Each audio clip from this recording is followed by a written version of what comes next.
Greetings, everyone, and welcome to the 250th edition of Cinema Effect, the podcast where we normally review and talk about a different movie every single Monday.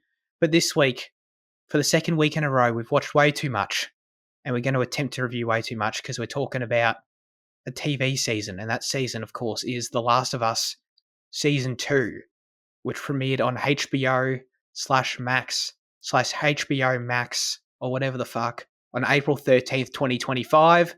The showrunners are Craig Mazin and Neil Druckmann. It is a post-apocalyptic drama, and the synopsis says, 5 years after Season 1, when a tragic event disrupts the tranquility of her life, Ellie embarks on a journey to Seattle in search for vengeance. She is vengeance. Jaden, The Last of Us Season 2. Kick us off strong with what you thought. I think you're muted. Oh. Are you muted? Yeah.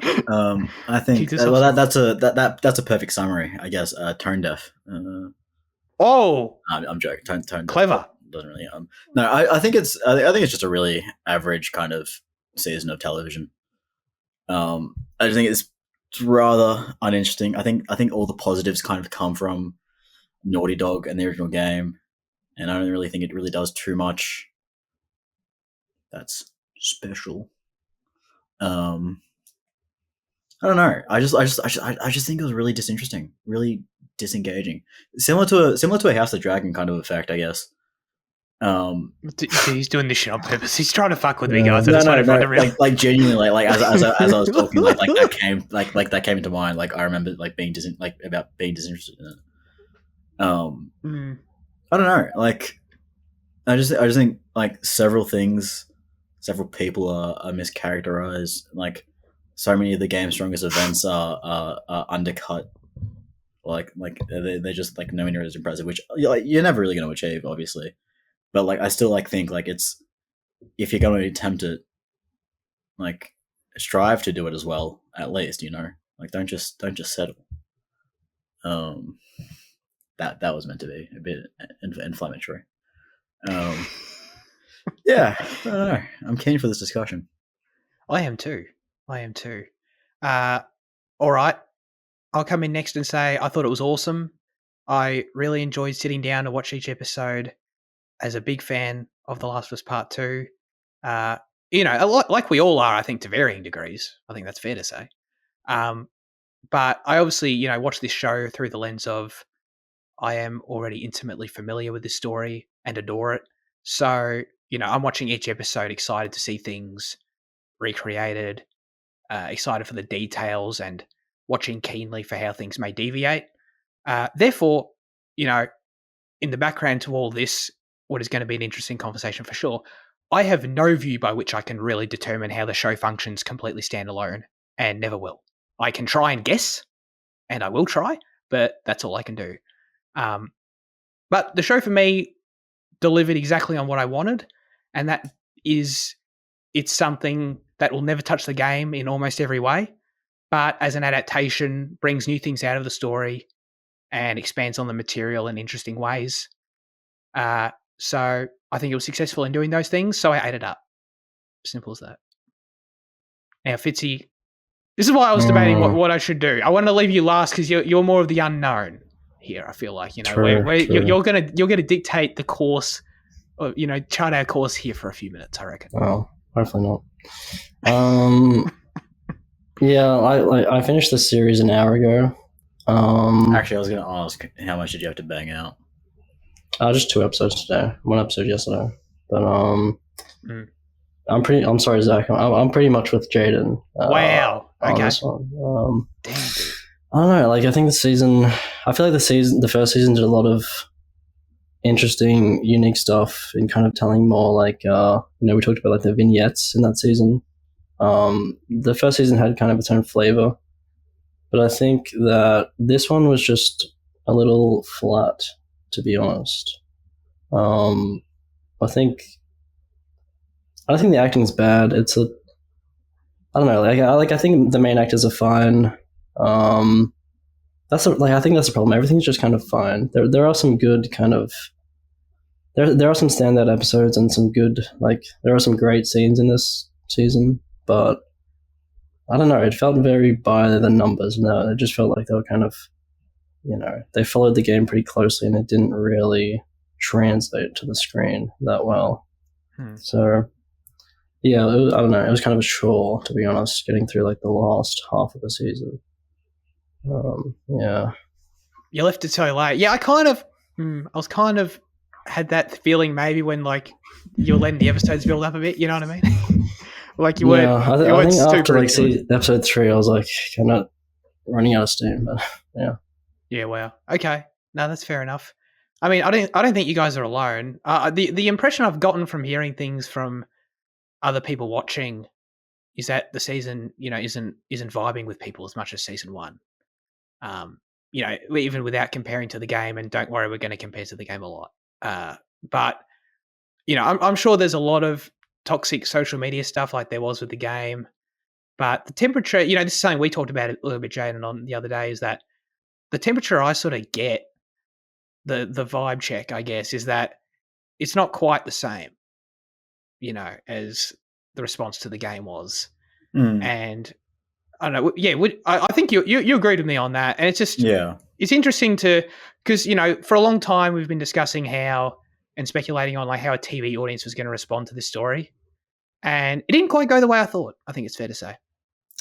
Yeah, I was into I think back in the day, like we were both saying that like we're anticipating like the TV audience to take it a lot better. I actually think like obviously. Like, it's not something that you ever wish on someone. But I think the fact that there isn't as much of a vitriol to the events of the TV show kind of shows how flaccid it is. Like, and like how kind of like unaffecting it is.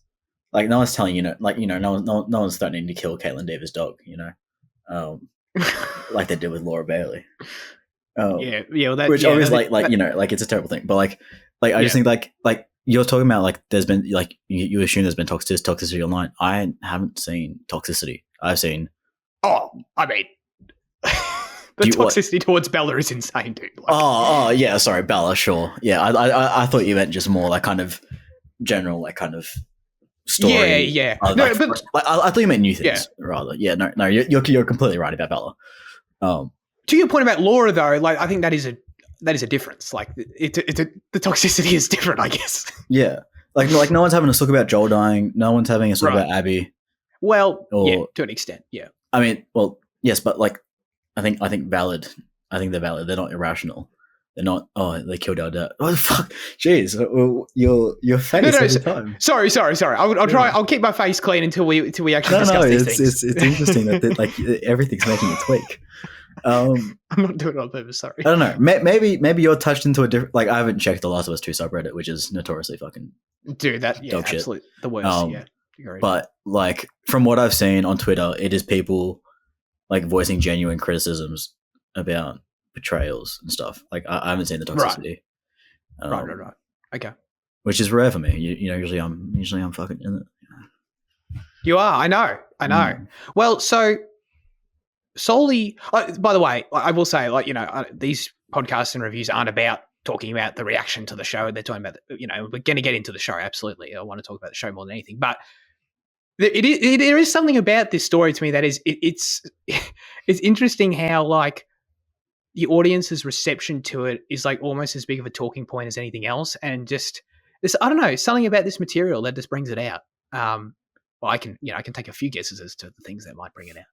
I don't want to make it sound like it's totally nebulous, but it kind of kicked off with the fake leaks that came out before the game. Like, absolutely, they kicked this all off because like that discussion, like so many people didn't realize that they like about like how misinformed those leaks were. Like I was talking to a friend about it like 3 years later, and he was like spouting information that he read in the leak. Because like I never played it because of that. I'm like, yeah. It's just lies. So I think like the discourse that comes with the show comes from the leaks as well. 100%. It all started then, and it has not stopped since then. Honestly, which is arguably sad, but undeniably interesting in my opinion. So that's sort of why I kind of want to talk about this for a second. But so solely for the purpose of this conversation, I took a deep breath and plunged into the user reviews on Rotten Tomatoes. So the season has a 37% user score and a 92% critic score. For context, the game has a 58 with users and 93 with critics. So same with critics, it's slightly higher with users. But the polarization remains. The trend I noticed in this season's negative reviews, like in the, I don't think this is any of us here today.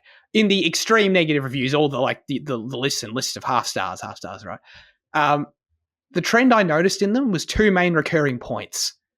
People disliking that their favorite man on the planet, Pedro Pascal, was killed off, was very common. And people not vibing with Ellie for multiple reasons was very common. Seemingly from both players and non-players. For us being players, that's the lens we're looking at this through. So I thought, yes. I just feel like the Pedro Pascal complaints dying come more from 50-year-old mums rather than the rest of it. I agree. I think I don't think fans of the game are still complaining about that. Surely not.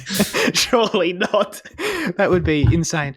But I guess on that though, right? Like on that specific point, it is interesting to think how much of all of this and the polarization of it is inherent in the story itself versus any particular execution. I think it's always going to be a bit of both, right? I don't want to make it sound like the execution doesn't matter because that's not true. But for example, for people, to your point about the 50-year-old mums having that reaction, we all know how the gamers reacted to it when they didn't know about it, right? Is there something in the fact that Joel dies in the beginning, is it just always going to be a hurdle to people's investment? You know what I mean? Is that just a hurdle that cannot be overcome for some people, regardless of anything? Yeah, I think it's probably got to be. You're never really going to see anything. You haven't seen anything else like it in mainstream media, really. Maybe Ned Stark, you could say, is the closest, really. But in terms of losing your main character, that's someone that's that you've been invested so much time into. Yeah. So what is the difference between this and the Red Wedding? I said Ned Stark. Yeah, I know. I'm just picking another one. The Red Wedding's well done. Okay, well that comes down to the execution. But no, you know what I mean? Yeah. Well, I think there's more characters. Well, Red Wedding is kind of. I don't think Red Wedding applies to this because it's 3 seasons of build up, 2.5. So it's more time to get invested into the character, though, no? It's time to get invested, but it's also build up to the event. Whereas I think that, whereas with Joel's death, it's so early in the game and the show that it doesn't feel like there's much of a build up to it. It's just it's very much of a shock to the system. Sure. It is a catalyst as opposed to a consequence, I guess. Yeah. Well, it is a consequence too, but you know what I mean? Structurally, yeah. And I think that's why I compare it to Ned Stark because it comes so early that it is a shock to the system for people that aren't familiar with, Sure. That probably is a better example in that sense. To the kind of world that was Game of Thrones when George was writing it. Yeah, that's true. Yeah, I don't know. I was just thinking about that in terms of Joel's death is obviously the easiest. By the way, West, I think if most people on planet Earth know Joel dies by now. We don't have to hide it anymore. We were hiding it the whole time in the last review, but obviously in full spoilers here. I just wanted to forgot to say that. But yeah, I don't know. So obviously there's Joel dying, but there's multiple other things that in this story as to what it is. In terms of obviously having Abby as a character and then getting the audience to invest in her, which is something we're going to be talking about a lot. Don't worry. No. It's just this story does things, I would argue, regardless of execution. And that we definitely will debate that. But it's just it's always going to have that inherent polarization, I think is my point. So yeah, I don't know. What were you seeing out there, Fitzy? Were you seeing different stuff? What's your take on all this before we actually get into the show? Yeah, no, I didn't really see any toxicity or anything. I mean, Lucky showed me some distasteful Bella Ramsey memes, but apart from that, I've seen. He showed me so many, dude. Yeah, it's crazy. But yeah, like I do agree with you that it's kind of like inherent to the story, just how divisive the the story itself is. And I guess the fact that like I don't know, like the way it portrays the moral grayness of the character. Like I feel like they talk about the moral grayness of the character kind of later into kind of the second game, and you don't really like. I know it is a big thing at the end of the first game, but I think people just take a long time to kind of process it, And I think that's kind of why the second game exists, just to like hammer down the point that these aren't like really heroes or anything. Yeah, I think that's fair. Yeah, it's easy if you just yeah. Some people get it's just I guess it's just different how you interpret stories. I think it's easy to play the first game and just sort of take it as sort of a I don't know something like The Road, where you just sort of on the first blush. I'm not saying The Road's about like heroes or anything, but like, you know what I mean? Like at first blush, you sort of just interpret it as just like, oh yeah, I love these characters. These are my heroes. These are my people. You know what I mean? Without thinking too much about it, I guess. Yeah, that's a good interesting point. Yeah, I agree with that actually. Yeah. So I mean, I guess just to wrap that up, like if anyone out there agrees with my sentiment that this story is always going to be polarizing to some extent, like I think that's probably adds to why I love it so much, to be honest. Like I just on that scale, on that spectrum of like potential responses to the polarization of it, like there's not a lot in the middle. Well, it sounds like in this season, some of you guys are probably going to be in the middle, but like, you know what I mean? There's a lot of extremes in the situation, and based on what it is, I just happen to fall on the positive extreme, I guess. You know what I mean? Which isn't uncommon either. But yeah, it's funny how many fans like have just started appearing for this game. By the way, like I felt like I felt like not in a huge minority. Like the game's always had plenty of fans. Don't get me wrong, but like it's crazy now how like it feels like a lot more people are like standing up for I loved the game, but and then like use that as like a thing to like take down the show. It just feels I don't know, it just feels different. Like I'm not saying anyone's being fake out there. It's just funny how like I never felt that before about the game as such. I felt like for a long time it felt like people were pretty lonely in liking the game, I guess is the best way to put it. Especially in that first year. Yeah. So it's just funny how like then it feels like everyone who did silently love the game is sort of coming out of the woodwork now. Maybe not always for like the best reason. You know what I mean? But yeah, it's interesting. It's interesting. Let's start digging into the season. Jade and I have already talked a bit about Ellie. In terms of, I dumped like everything on you. Like I probably said too much. Oh, it helped me prepare. Yeah. It helped me mentally prepare. As I said earlier, Ellie is a contentious subject among users, among audience members as well. How did you find Ellie this season? Take it however you like. Her story, Bella, just anything that stood out to you. Your overall take on her, Ellie, the main character. I mean, I think she was alright. I think Bella Ramsey was decent. But I think what the flashback episode made me think about and realize is that I think Bella Ramsey plays Ellie much better as a kid. And just like when that dynamic with Joel is missing, I don't think she like fully pulls it off. There are definitely some scenes where she does. I mean, I do actually like the Nora ending. I think like her anger there is pretty palpable. It's pretty convincing there. But yeah, just like her alone with Dina, it's not always the best, I guess. Yeah, it's not bad though, I wouldn't say. Okay, so it kind of goes from like being tepid to being, having her bright moments. Yeah, that's fair to say, exactly. Okay. Yeah, no, I understand that. I mean, I think Bella's really good. There's my take. So it's funny. I guess my take on Bella overall hasn't really changed since season 1. In that, I always really liked her. I liked her as young Ellie. I think I definitely. It's hard not to compare to the game, obviously, and Ellie just looks so different, and Ashley's performance just feels so different at times in the game that, and with her obviously being the main character, of this story, especially of this season, you know, that it's a harder adjustment, and I understand that. And in a way, like I probably agree actually that she is better as the younger version. And yeah, the flashbacks, yeah, it makes sense. That would sort of come out there. But I also found that Bella's performance throughout the season, she kind of felt younger than, especially Ellie in the game. And Yeah, because she gets fucking babied by everyone. all right, steady on. Well, no, okay. I don't know. I guess I found it more in her humor and her sort of tone. And honestly, it comes out obviously a lot with Dina, but also just in general. Ellie's sort of juvenile, swearing and attitude, Yeah. as is often represented in the first season and in the first game, it carries over here more in the older version than it does in the game, in my opinion.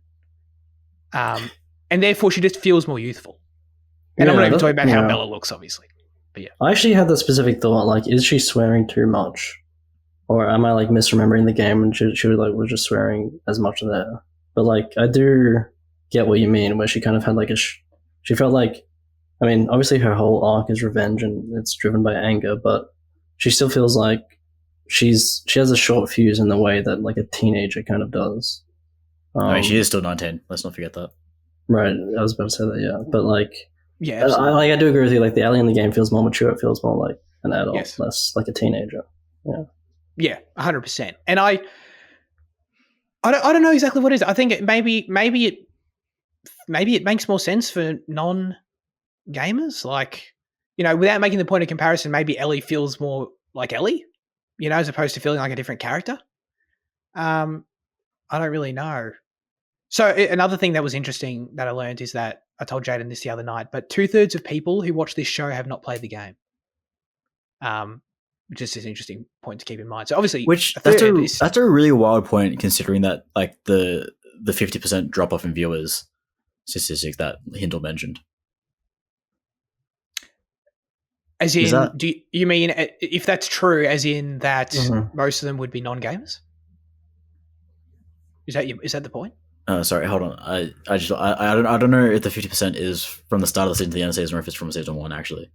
Because I think the date depends on, like, change the context of my point, but, like, okay, it's that if it's from season 1 to season 2, it means that game fans had no interest in continuing to watch the story. Whereas if it's like from the start of the season to the end of the season, I think it's more about the quality of the show, or they like it's more of a comment on the on like what they were presented with, rather than Well, see, I mean, season 1's been out for like over 2 years, and obviously has a huge viewership advantage. So I think it would make more sense. The point would be if it's from the first episode to the last of this season, which could very well be true. And I mean, it wouldn't surprise me if that happens for a lot of shows, but maybe that's higher than statistically average. I don't really know what the average is, but yeah, I don't know. Jaden, weigh in on this Ellie, how she feels maturity wise discussion.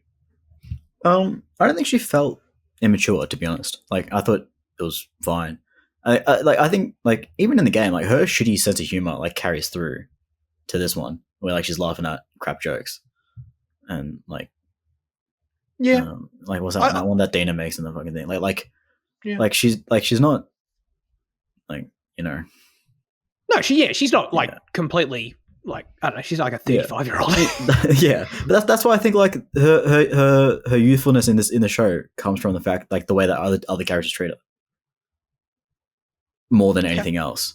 Okay. The fact that fucking Dean has to teach her how shapes work on maps, and fucking, it's like, oh, well, you see this one and that one. It's like, and like Jesse has to continually baby her in what she does, and she gets, like, it's I just think that she's constantly depicted as, like, naive and incompetent by other, and in the way that she relates to other characters. And I think Craig Mazin, like, in his comments, it like furthers that by, like, he talks about how, okay, let me find the quote. It's I got quotes ready. He goes, For this, Ellie is not really capable. Oh, well, this is about killing Owen specifically. Like he goes, for this, Ellie is not really capable of killing Owen. You look at Bella and you look at Spencer Lord. He's 6'4" and just incredibly imposing. A physical struggle wasn't going to go well. This is about why they changed the way that he dies. And she's not there to kill them. She just wants to kill Abby. It's he's in saying that she can't match up with Owen because of the size difference, but Abby, who's way smaller than Joel, can kill him. It kind of shows that there's not a respect for Ellie's character as being like kind of the military trained child that she was, and that is capable of doing all this fucked up shit. Well, when Abby killed Joel, it was what, like 6-on-1? Yeah. I don't know about that. It didn't need to be though, because had she been her actual size in the game, it's like. Well, yeah. Yeah, she could have fucking chokeslammed Joel. Hit him with a fucking rock bottom, yeah. Yeah, I don't know if I agree. Like, trigonometry? I can't fucking do trigonometry. Why would Ellie be able to do trigonometry? This is obviously one hyper-specific example. It's not just the point. It's the way that like it's Dina's cadence. It's cadence when she's talking to her in that scene, and then like throughout it, she's like, "And we go at night because we're on horses and they're on a hill, so they will see us coming." Like it's such a like Yeah. I think, but it's playing with the humor of how, what's the right word? How eager Ellie is, I guess, or like how completely obsessed she is with just going to the objective. If anything, it's kind of like playing with the idea that in the game you do just charge through a lot of this stuff. I do see where Jane's coming from though, because like I did feel this way about Jesse and like some of the members of Jacksonville. The way they kind of treated Ellie was like definitely more like a nuisance. And I think it is kind of a recurring thing in the season that they kind of dismiss Ellie in a way, and it does make her look like kind of incompetent, as Jane said. So I think it is probably a part of it, and maybe that's where the mistranslation of like humor to that kind of thing happens with Dina, because everyone else treats her that way. You kind of see the same thing through Dina, I guess, but yeah, I don't know. Maybe the yeah, I definitely do think that there was a deliberate effort made to make her feel more playful and recognizable to season 1 than in the game. So yeah, I kind of just took that on board, and I guess to the point with Dina, like maybe that is where a lot of it comes from, in their just how their relationship evolves and how different that is, obviously. Yes, Jaden. If you have like finish your point, or is that what was at the end of it? Oh, I was just sort of going to transition to, if you want to chat about how Dina and Ellie's relationship evolves and their specific brand of humor maybe not working, or for some people. Just before we get to that though, like you're talking about like it's an intentional shift in her personality to make her more recognizable, to make her more playful, or like whatever. In doing so, you undercut the character's ugliness in the game, because this is something else I mentioned on Thursday night, in that they don't do the footwork to make Bella out to be a villain for the payoff that's going to come next season. Not that she ever has to be a villain, but like they don't do the footwork with her moral greatness. I think Liam was already making that point. She does things by accident. She kills Mel by accident rather than by intentionally doing it. It was kind of by an accident in the game too, though. In a different way. It was different. It was different. Yeah. And it takes out like any kind of scene of her doing like in episode 7 we see like her back covered in bruises and scratches and shit. She does nothing to earn that. We don't see her killing people. We don't see her doing violent things that mirror what we at that point in the game imagine Abby as. They're not building up they're not building her up as a foil enough. They're trying to make her too likable still, and I think it's going to undercut the point at the that comes at the end. Yeah, look at us. We're going to spend this whole time now trying not to spoil season 3. By the way, I will. No, I'm going to do it too. It's hard to pick apart. I'm trying to pick apart what you're saying. I guess I don't disagree that the deliberate intention of changing the vibe of the character, it changes the tone and the heaviness of Ellie's segment. I agree. I think when you play through the game, the whole thing feels heavier.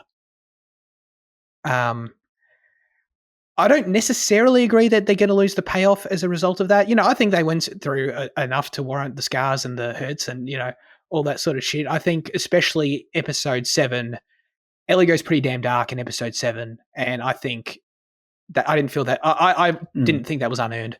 I think a lot of this honestly does come from, I'm not going back to where I was kind of going, but we don't have to go there yet if you've got something else to say, Jaden. But I think a lot of it does come from in the choice to have Dina and Ellie's relationship evolve through the first, 4 or 5 episodes, as opposed to them already being a couple.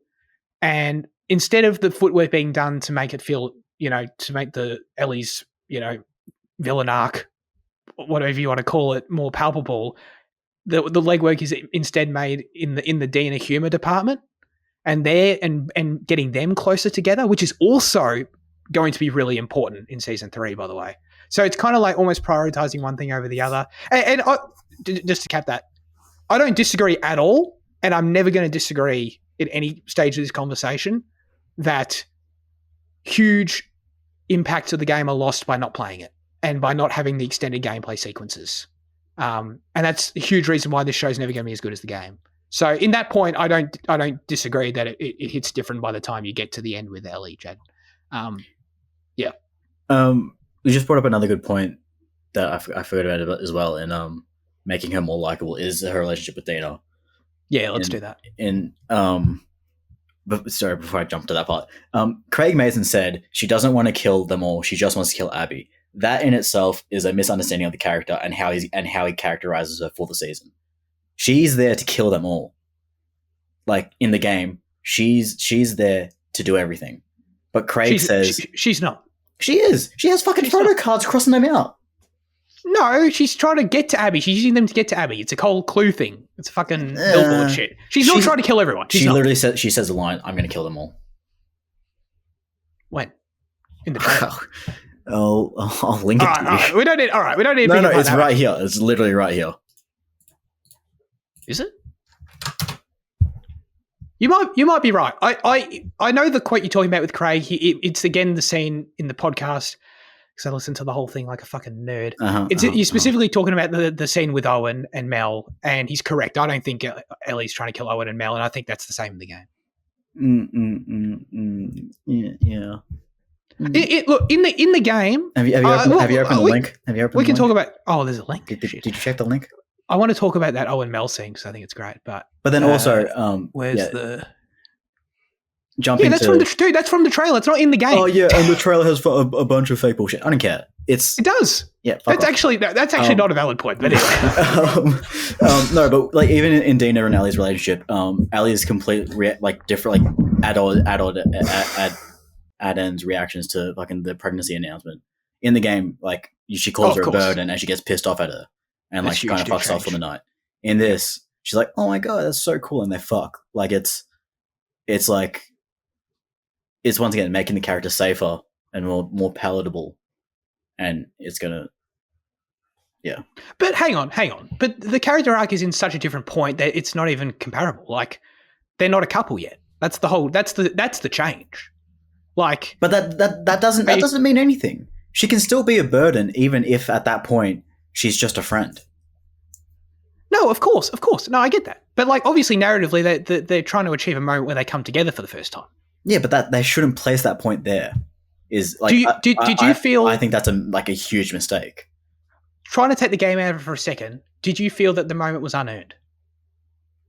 Yeah. Okay. Because it was weird. You're hit with 3 big things, like immediately. I'm immune. I'm pregnant. We're gonna get together. Because it was like this relief. It worked for me. This is the point I'm making. Because obviously, Dina learning that Ellie's immune and then having to sit there all night and thinking that she's going to turn, and the tension building of all that. It's like this explosion of emotion that, I thought you were about to die in front of me, and realizing the truth's there, and it worked for me. It really did. But did you feel like it was almost too much and kind of an odd response? I think his placement is really bad, and I think it is a weird response, especially knowing Game Ellie, and still trying to reckon with that, Okay. Yeah. Look, even trying to take it, I don't understand why they changed the relationship. Like why did they have to pace it out that much? I talked about this a lot. Like even from the start, changing who she's on patrol with during the storm. It's just like I didn't understand why they do this. I think those are all smart changes. First of all, so the change of making sure that Dina and Joel are together gives Dina a lot more motivation to want to go on this journey with Ellie, which is kind of like, because in the game it's kind of like she just wants to go on it because she's my girlfriend, I guess. And that also makes more sense as to why Ellie gets pissed off with her. It's like, well, then why'd you come? You know what I mean?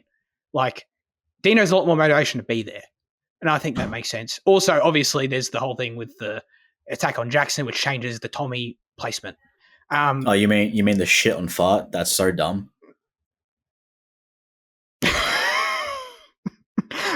This is the kind of quality criticism that we're known for.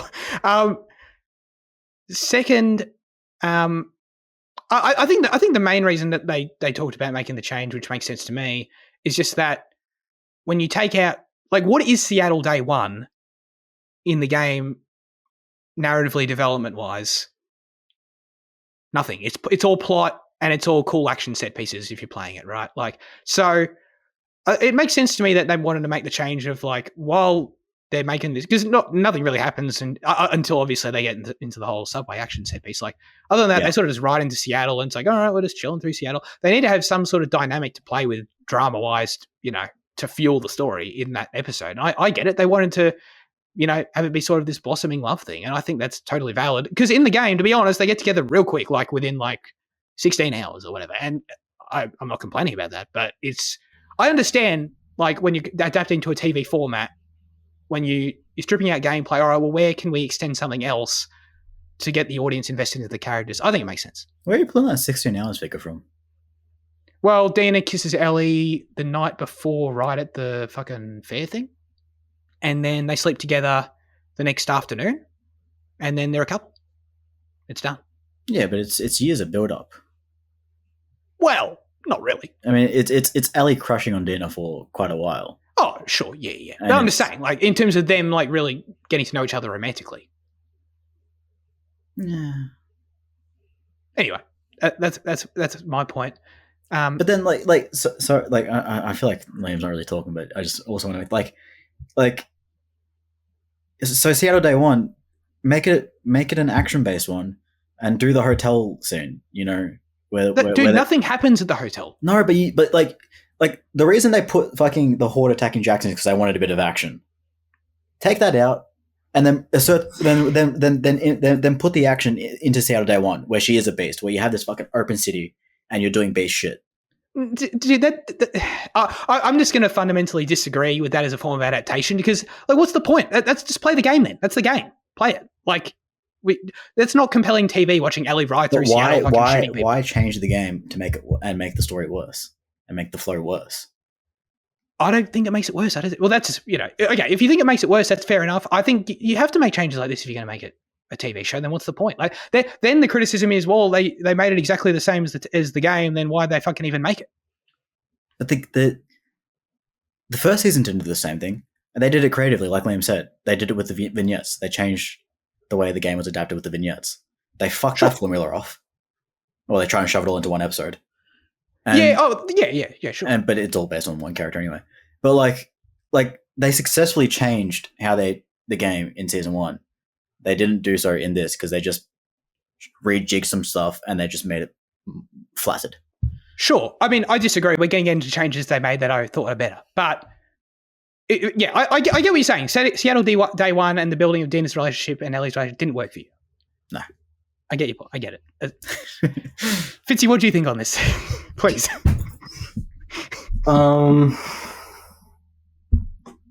Yeah, like the moment I didn't really register the whole like them getting together as like the first time. I guess. I mean, I guess it was like the kind of, the communion of their relationship or whatever. It was like the ultimate like culmination of it. But yeah. I do get what Jana was saying.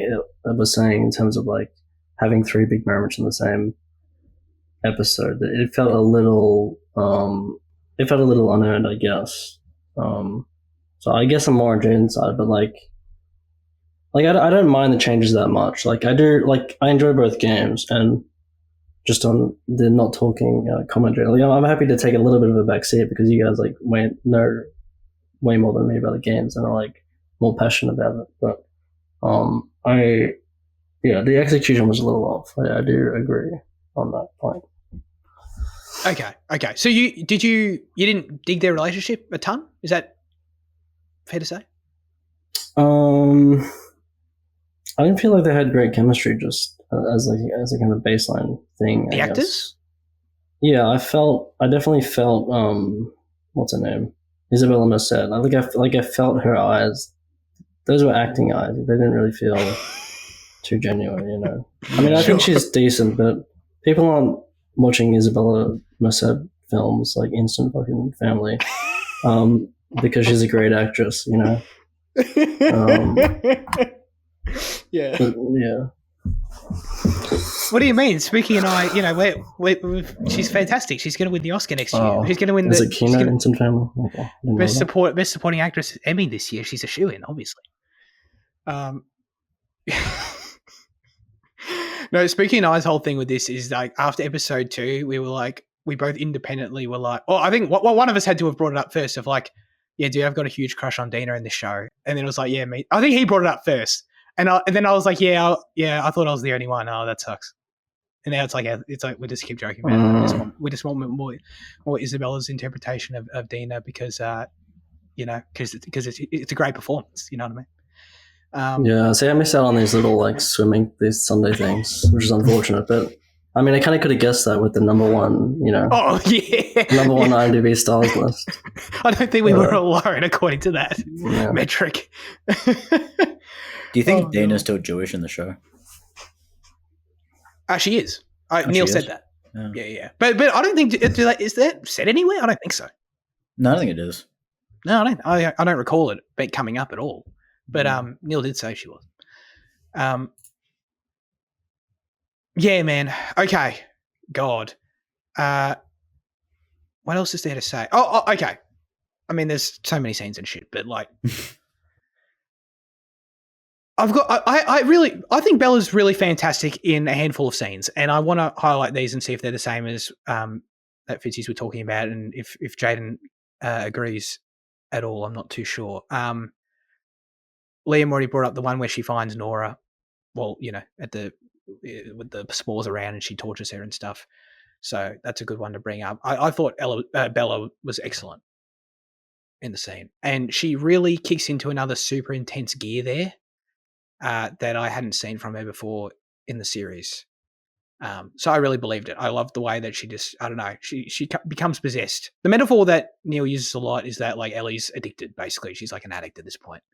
And that really comes through in how, I don't know, I felt Bella was really compelling to watch in that scene. And then that obviously, we have obviously the intermediary episode of the flashbacks in the middle. But then by the time the following events of episode 7, immediately following that, like I think that continues there where episode 7 from there is when I really started to buy Bella as like this more serious 19-year-old Ellie from the game. Like I started to see it a lot more there after we got the Dina development out of the way where they had to insert the humor and all that kind of stuff. Her tone was a lot closer to the game in episode 7 and she was clearly a bit more serious and disturbed. Again, compared to that lighter mood that was around before. I thought she was excellent in multiple scenes in episode 7, including also when she decides to go for the aquarium. with Jessie, sort of they're on the balcony and they overlook the aquarium. She really delivers in that scene. It's a great scene as well. It's funny, like that's kind of like the scene's similar to the game, but this is an example of TV elevating a scene too. Because in the game, it's like they're kind of crawling through a space and they see the aquarium, and it's the same thing. Like it's the same dilemma of like the aquarium versus Tommy's over there. It's the same thing. But then like in the game, Ellie sort of just goes, well, no, there's like enemies around that split them up, whatever. Anyway, but it's kind of like a quick thing of just like Ellie's going for it and Jesse has the same line where he says, I hope you make it. But it's like, it has the same connotation to it of like, I can't believe you're doing this shit right now. In the show, there's a lot more dialogue there and it feels a lot more dramatic. And Bella's delivery of the monologue about fuck community, my community got beaten to death in front of me while I was forced to watch. It was a really strong monologue, I thought. And I guess that's where, to your point earlier, Jan, I guess that's where the dark Ellie coming out, it was there for me and it worked. Yeah. I don't think I took any note of that. I think episode 7 I was very bored and out of it, to be honest. Checked out. Yeah. Okay. I thought 7 had a lot of great moments. We'll get to it, but yeah. Yeah. Did she never made it to the Seraphite Island in the game, did she? No. That was just a thing to say that they've come together. That was very interesting. So it was weird. What was weird about it? She gets knocked out. She wakes up on an island. She spends 2 minutes there, and then she fucks off, and then she's in an aquarium. It's just structured really weirdly. Okay. I get what you mean. I don't know if I agree. Like, it's not like it wasn't. It's not. You make it sound like she was washed off like to fucking Africa or something, and then came back. Like it was just. It just kind of was like like the island. It's worth noting that the island, like it's on an island. Like it's Seattle flooded.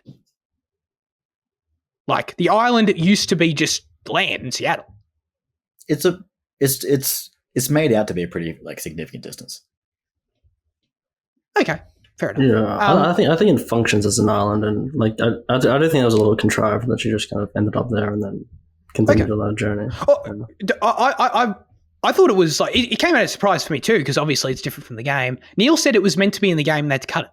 Apparently, like she was meant to go to the island in that sequence, which is interesting.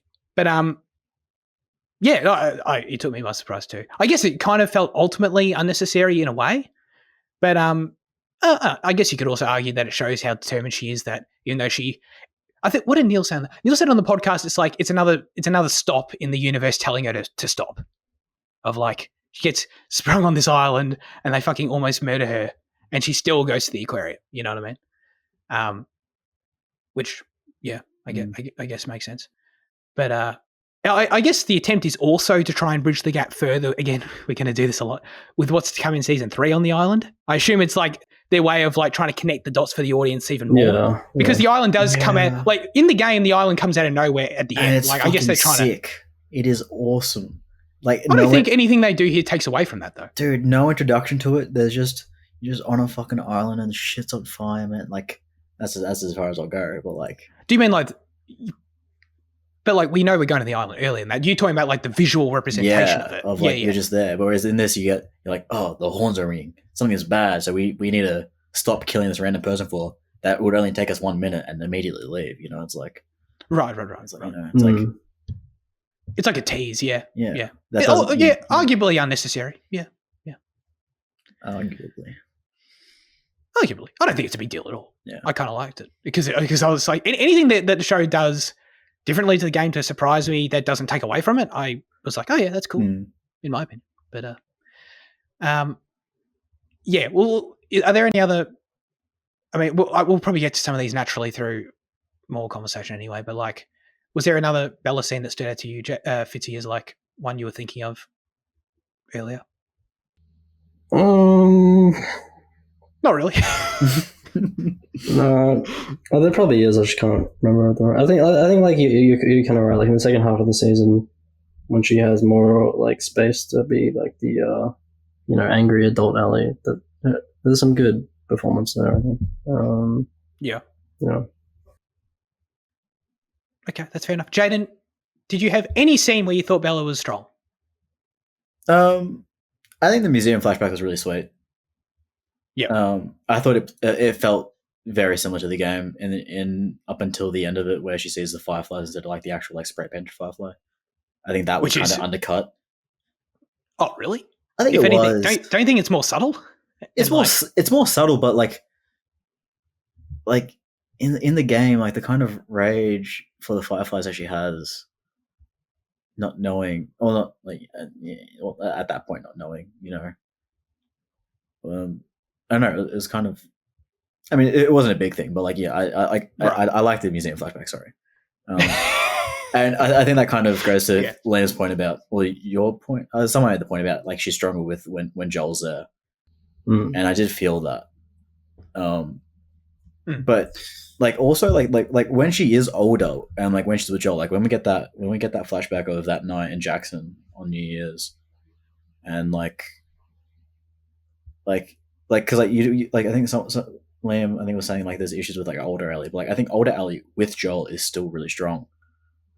Yeah. Yeah. how much of this was Bella's haircut getting in the way? It's terrible. Bella's haircut is really bad in Seattle, I have to say. I can't disagree with that at all. Yeah, I mean, okay, but like let's be honest. The museum flashback is a perfect recreation of the game, and it's beautiful because it was already beautiful. Yep. Yeah. So, like, in a way, I kind of feel like you're not complimenting the show that much. No, but that, like like I think I said I remember if I said it earlier or to you on Tuesday, like Thursday, but like I think everything that the show does well is Naughty Dog's work. And I think everything that that's come like after is like kind of just middling. Okay. Yeah. I mean, on that point, I've just got to say that, like, speaking of Naughty Dog, as a big fan of them, my comment about they're just doing the same as the game doesn't speak a lot about the show itself. That's I want to sort of take that back, because the reverence and respect that is shown to the source material in this show is unbelievable. No, but that's a lie. Everyone, that's a lie. Let me fucking finish. It is shown for dumb details, like, oh, Abby's reading the same book in this scene as she is in the game.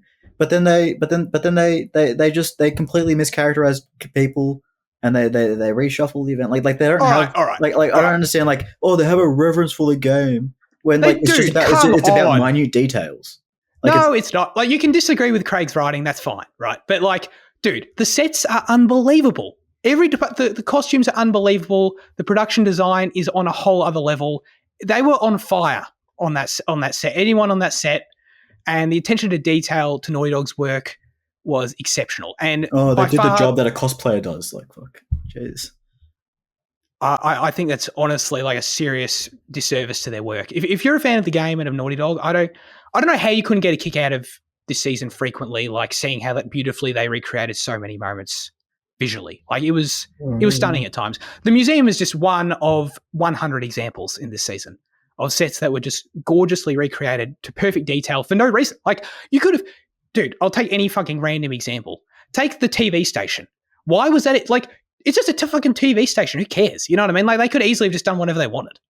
They recreated the whole look and like the section you play through perfectly. And it's like, that's insane. That's insane.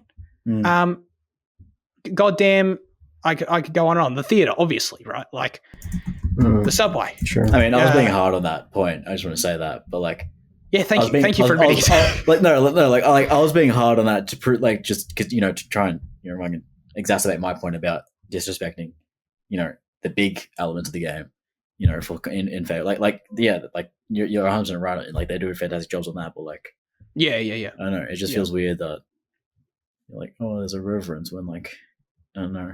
The supermarket, even the supermarket. It's like, who gives a fuck about the supermarket in episode 1? It's amazing how they get in the building the same way. It looks the same inside. The obvious, like, one of the most obvious ones is like the scene at the dance in episode 1 of like how it's basically a shot for shot recreation, flawless. Like, the room looks, the lighting is the same. It was insane. It was a perfect adaptation, and obviously the whole thing with Joel interfering, the slur, everything about it. You know what I mean? The level of respect shown to Naughty Dog, and when I say Naughty Dog's work, I don't want to get caught up in we're talking about the game script versus the show script. Naughty Dog's I think 300 people made this game. Yeah. In terms of all of those people and all of their work, and then the same with on the mass level. The mass That's level. Why I'm then not of the saying show his on name the set. because I don't want to put too much on him. I just want to. Who? Craig? No, the other guy. Neil? Who are you talking about? Yeah, that guy. Because I don't want to puff him up too much. Because it's everyone. Okay. Oh man, I wrote down my notes are full of examples of how the show perfectly recreated the game, and it was stunning to watch. But anyway, the flashbacks episode. I think you've already made your point, Jan, that you thought it was weird that they were thrown into the one episode. Yeah, hold on, I have a note about this. Oh yeah. While we're waiting, Fitzy, what did you think of the flashbacks episode? I like Lawler. I think he was good. Dude, that was insane. Yeah, those are really awesome. Yeah, yeah, I don't know. It did kind of come at a weird spot, all in episode 6, I guess, having it all just right before the finale. And I guess this season being a part 1 of part 2 was a thing in itself. But yeah, I don't know. It didn't grate on me too much. I was happy enough just to watch the pager scenes, and I don't know. That episode definitely went faster than 5 and 4, I guess. So yeah. Hit me, Jaden. This it starts with the museum. Museum flashback is super sweet, but showing all the flashbacks together is wank as. I then come back to this. I, at the end of the episode now, understand why they shoved all the flashbacks into one episode. It is because I think the audience is, and I had to do some editing here. They think the audience is hindered in the brain. Okay. They don't trust their audience. It's once again, softening up the product. It's like we'll start the episode with Joel's dad telling him to do better, and we can end it after having all these examples of Joel doing better. We can end it with Joel telling Ellie to do better. Oh yeah. Do you think we should spread these out like the game does, and we can have a kind of nice little thread connecting the season? No, put it all together to really make sure the audience picks up on it, because the audience, So to your point, arguably, they talked about in the podcast, the reason they did this is because they felt that there were scenes that they couldn't leave years in limbo between seasons. So that was the reason. I'm not saying leave it for season 3. I'm just saying sprinkle it through the season. Oh, okay. Right. So you don't actually mind if they change the structure of the game then, because obviously there are scenes there that come. No. You're telling Ellie's story. I think it's fine to tell Ellie's flashbacks at the same time, including the most important one. Yeah, the most important one, the porch scene. You think that it's fine being in this season? Yeah. I could reckon. Look, because I could because I thought that was going to be the TV change. Because I thought it was going to be Ellie's story then Abby's story, and I thought telling Ellie's flashbacks with Ellie's story, I kind of came to terms with that, quite a while ago. That's yeah. So had they just been kind of thinned out, not thinned out, but had they been spread out, I just think it would have been a bit nicer. I think it would have helped with pacing as well, because you chuck it as the penultimate episode of the season. It just Liam's right. It was refreshing because the show was dragging, but theoretically, if the script was working for me, why would I want to kill it at that point? Okay. Yeah. I don't have a strong opinion on that. I think it could have worked just as well, having been spread throughout the season, similar to how the game does it. It makes me curious to again this whole fucking season 3. It makes me curious to see how they handle those flashbacks and if they do choose to do a similar thing or not. How do you think they're going to show Abby growing 3 feet between flashbacks. What? Because you know, in Abby's first flashback, she's like really small. No, not really small, but she's Oh, small. in the game. Yeah, and then Well, it's the same with Ellie, mate. yeah. What do you mean? Do you think they're gonna put Humans Dever on grow? stilts? Yeah. Yeah, Bella on stilts. Yeah, mocap that shit. Yeah. On the other hand, I don't have a strong take on that. I guess on the other hand would be that like the positive is that Neil got to direct all these scenes, which wouldn't have been the case otherwise. If that means something to you, it does to me. I thought there was no better choice for him to do this one for the season. Especially since, after season 1, he kind of just did a random one in season 1. It was just kind of like episode 2. It was probably the least consequential. Oh, well, I don't know the least consequential because obviously there's the whole Bill and Frank episode, which is by far the least consequential. But that was an attempt to rile people up. But Neil does kind of do a random episode in season 1. So like this, changing to him now doing the most important one this season, I'll take that. I think that's worthwhile doing. So I guess that's a positive. You think the vignette of episode of season 1 is the most insignificant, but you think the vignette episode of season 2 is the most significant? But it's not a vignette episode. I guess what do you define as a vignette? I guess it's like small, focused, kind of a focused look, I guess, and it's multiple vignettes. Yeah. Yeah. Well, I guess obviously the core difference is that the one in season 1 doesn't follow the main characters in any way. Mm-hmm. Yeah. Yeah. I was just trying to get. You're trying to play along. Yeah. I was trying to get you. Yeah. So yeah, I episode like is this the best episode of the season? Like, is everyone sort of on the same page as this? I will say, like, a lot of people in the half-star user reviews were like, episode 2 and 6 were great, but that was a common thing. Episode 2. Yeah, I think you're alone on that one, Jane. We'll get to that. But yeah, I don't know. Like, this is probably going to be the fan favorite episode of the season, I imagine. Yeah, I mean, Lamb was right again about like it braces by. It's just. I don't know. I liked the framing of it being like it's her birthday each time. Sort of create a through line there was clever. Yeah. There were a couple things in this. Like, there's a lot of standout things in this episode. Obviously, I will say as a general comment on the episode, I could feel Neil's influence in the edit, which was really nice, especially in like Neil loves a hard cut at the end of a scene. He loves that shit, to a hard cut to a black, and the show doesn't do a lot of it, but when he directs, they come out because the show fucking ends on it. The episode, the season. Oh, I'm not talking about at the end of an episode. Obviously, every episode ends on a cut to black, Jamin. No, but like it's like a dramatic, like it's like a very cut to black, No, between scenes, I mean. Obviously the cut between the vignettes. Yes, see, I can use the word well. I got it. With obviously the Firefly one that you mentioned, and I love the hard cut on the shot of Ellie's journal revealing what the moth means to her, being that she's meant to have a greater purpose. That was a great hard cut. So there was a lot of strong stuff in the episode. I really want to talk. God, which one do we do first, man? Let's talk about, I don't know, the two big changes in this episode. Like, they recreate the museum beautifully. Well done. It's not exactly the same, but they recreate Joel singing Future Days beautifully. Well done.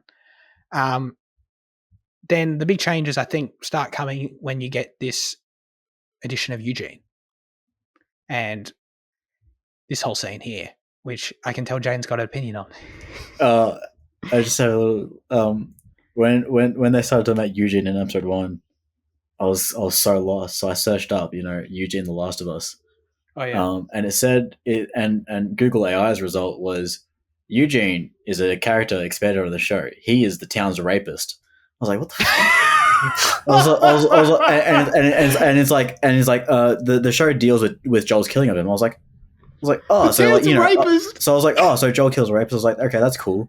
But then the therapist gets upset that Joel killed Eugene. So like, there's something's not adding up there. She's upset that Joel killed a rapist. I'm like, hold on. Mm, and then like, so when you finally get to episode 6, and you're like, he's not a rapist. I mean, maybe it was. Maybe it's implied somewhere. I think it's coming from the therapist. That's somehow getting lost in translation with the AI. That's true. There's another example of why Google AI is shit, and we shouldn't be using AI. Agreed. That Gemini is. But that's why I was smiling because I was waiting to talk about my funny story about Eugene. Gotcha. No, that was worthwhile. Eugene was played by Joey. What's his name? Joey P. Pantoliano. Yeah. Dude, that was insane. I did not recognize him at all. Did you guys recognize him? He's just older, obviously. Yeah, my dad didn't recognize him, but he does look quite different. Yeah. Yeah. I straight up had no clue. So that was awesome. This whole Eugene scene is really clever, and I thought it was a very smart change from the game. They use this obviously as a way to display how deeply Joel has betrayed Ellie, and in him lying, and creating this scenario in which Joel obviously says he's going to do one thing, does his thing anyway by killing Eugene, and then Ellie having to stand there and witness him lie in the same way again, this time to someone else right in front of her. That's another scene where Bella sold that betrayal so well when she's just standing there hearing it before she speaks up. That was really smart. So in the game, Ellie is obviously as is any version of this story, Ellie has her doubts about Salt Lake City and what happened. In the game, she literally just rides to the hospital. I don't know how fucking many days that takes, but she rode down there, went into the hospital, and found the evidence.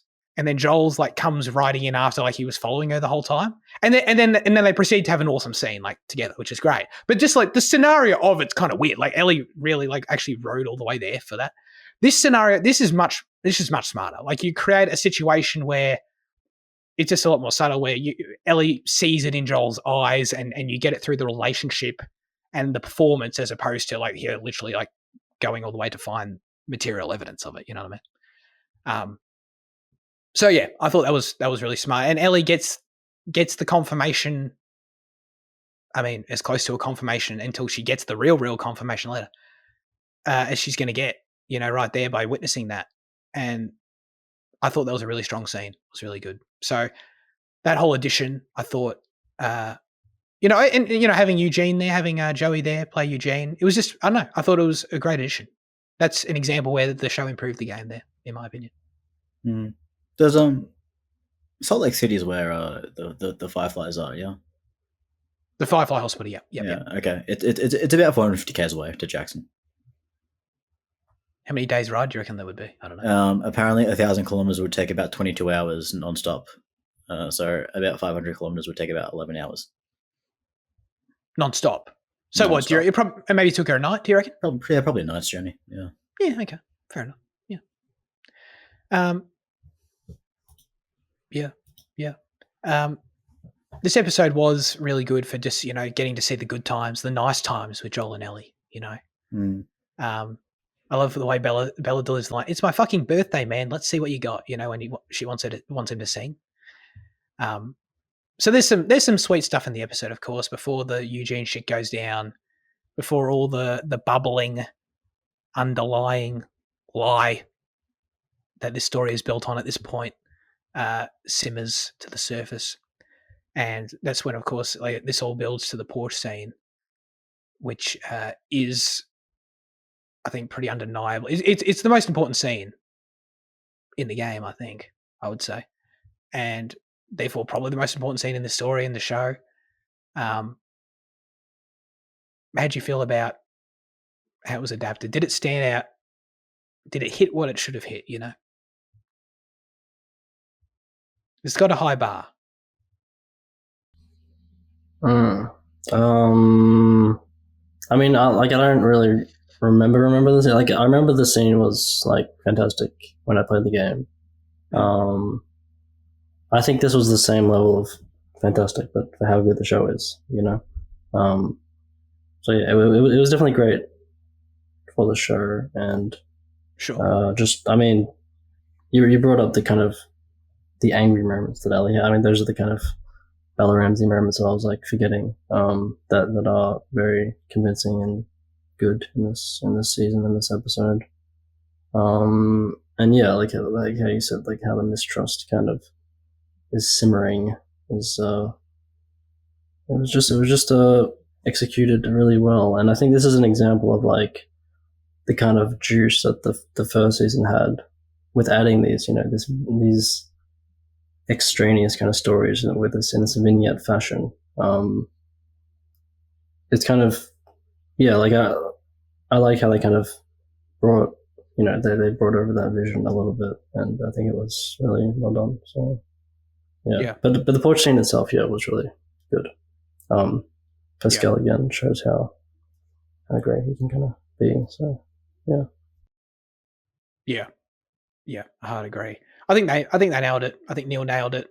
I think he felt the pressure on it because he knows how important it is and how beloved it is. And they succeeded.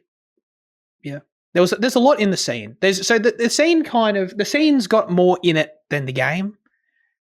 There's a lot going on in the game already in it, but thematically and emotionally. But there's even more packed into this version, including Jaden's favorite addition of the line about "I hope you do better than me," calling back to the start of the episode. Oh, that's from the start of the episode. Yeah, didn't catch that. Oh shit! Oh my god! But my counter to this, I want to get your take on this, Fitzy. My counter to this was, if any other TV show did that, like had a line that called back to a start of an episode, I wouldn't blink an eye. It's like totally normal structure of a TV episode, in my opinion. Yeah, I don't mind. I don't think it was. I mean, maybe it was like an overly obvious thing, but it wasn't like. His dad beat him. Oh my god! But he doesn't beat Ellie. Oh shit! Oh. But he honestly might have done worse to Ellie. Yeah, actually true. yeah, he did. He did really bad by Ellie. He saved it, man. So, like, the core of the scene in the game is Ellie trying to come to some level of reconciliation and forgiveness. Like the line, "I don't know if I can ever forgive you, but I'd like to try," is obviously exactly from the game. And that sort of encompasses what the scene achieves, really.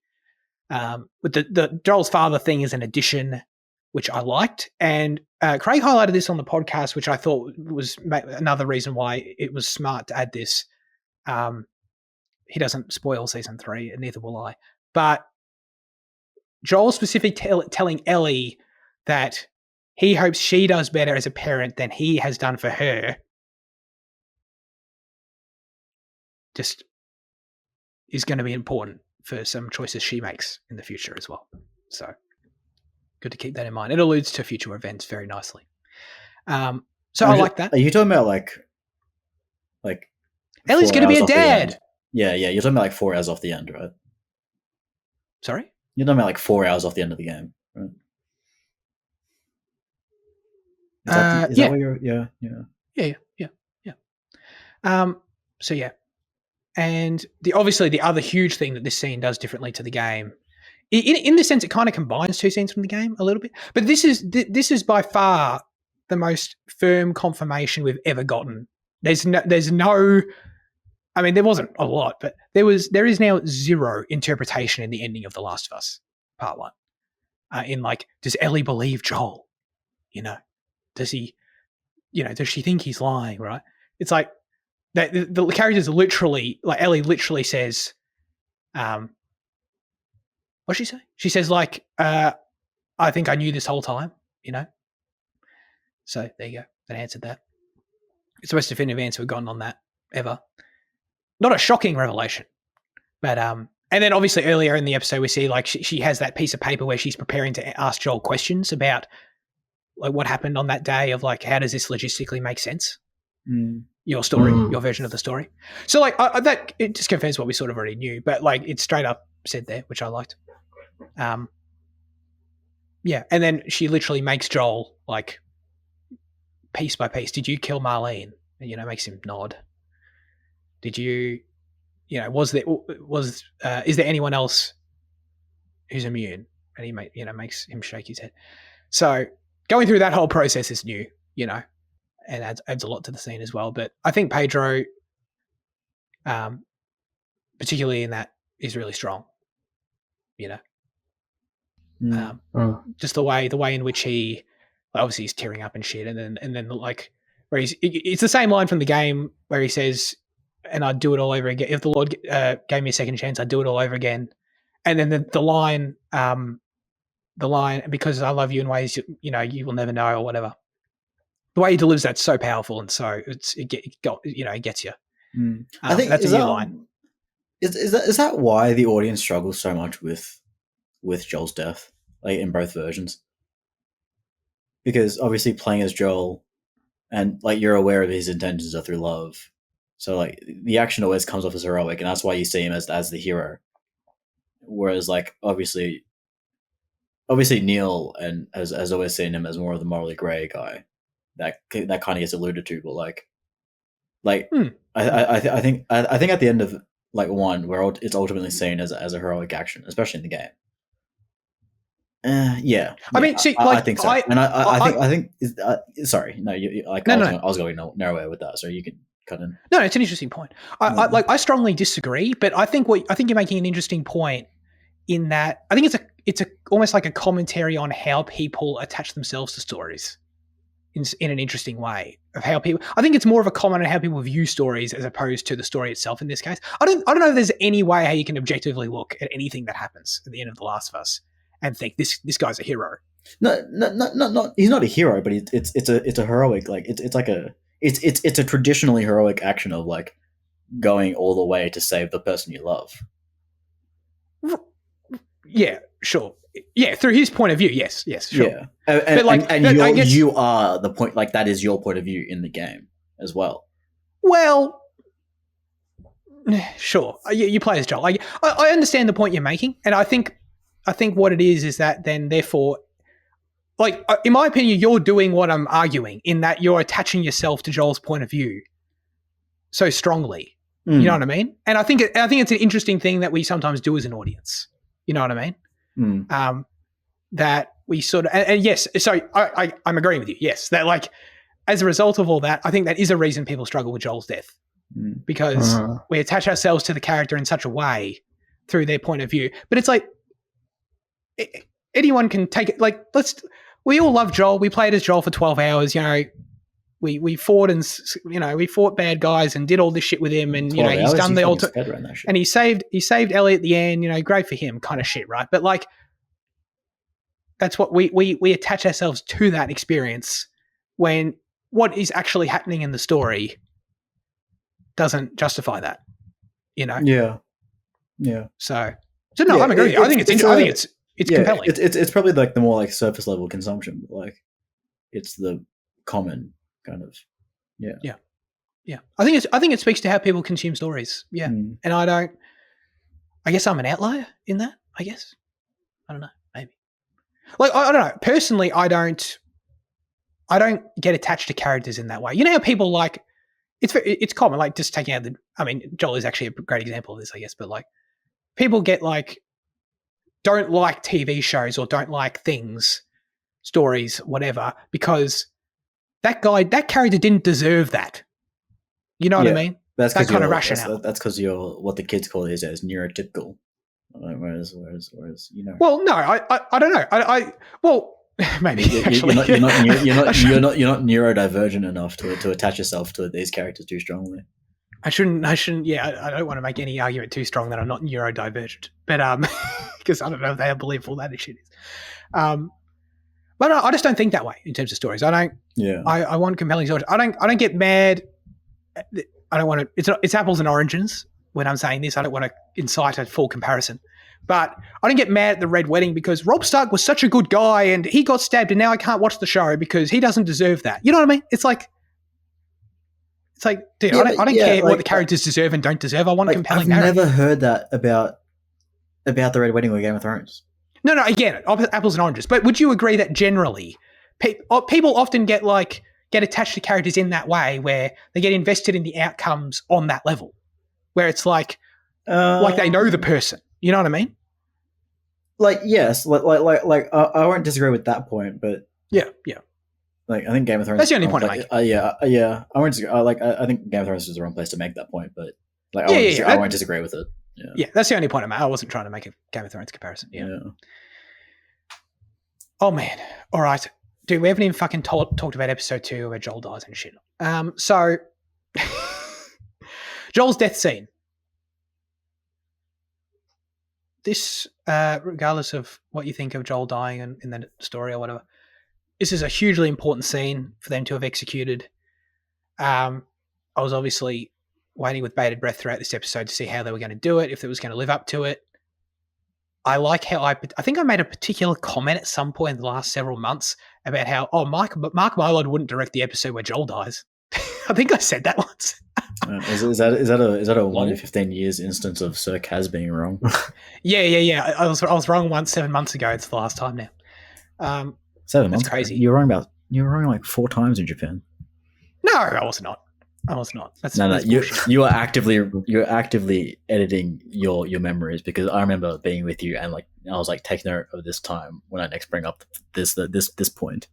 I don't remember that. Remember that. I do remember saying that Mark Mylod wouldn't direct the episode where Joel dies, and I was wrong about that, but that's all I'll concede today. Anyways, Fitzy, what was your reaction to this scene? I don't know how much you were comparing it to the game or not, but just like, how did it work for you? Did it hit? Did you feel it? Yeah, I think it hit enough. I mean, like, we haven't talked about the wolves or whatever, Kaitlyn Dever, but I think she really sold it. I think the group really sold it, and yeah, I mean, everyone kind of sold it. Yeah, I don't know. Yeah. It was a good recreation, I guess. Yeah. I thought it was really well done. They kept the core of what makes the scene work in the game and made some other changes, which were, some I could take or leave. Like, I don't think they made any offensive changes.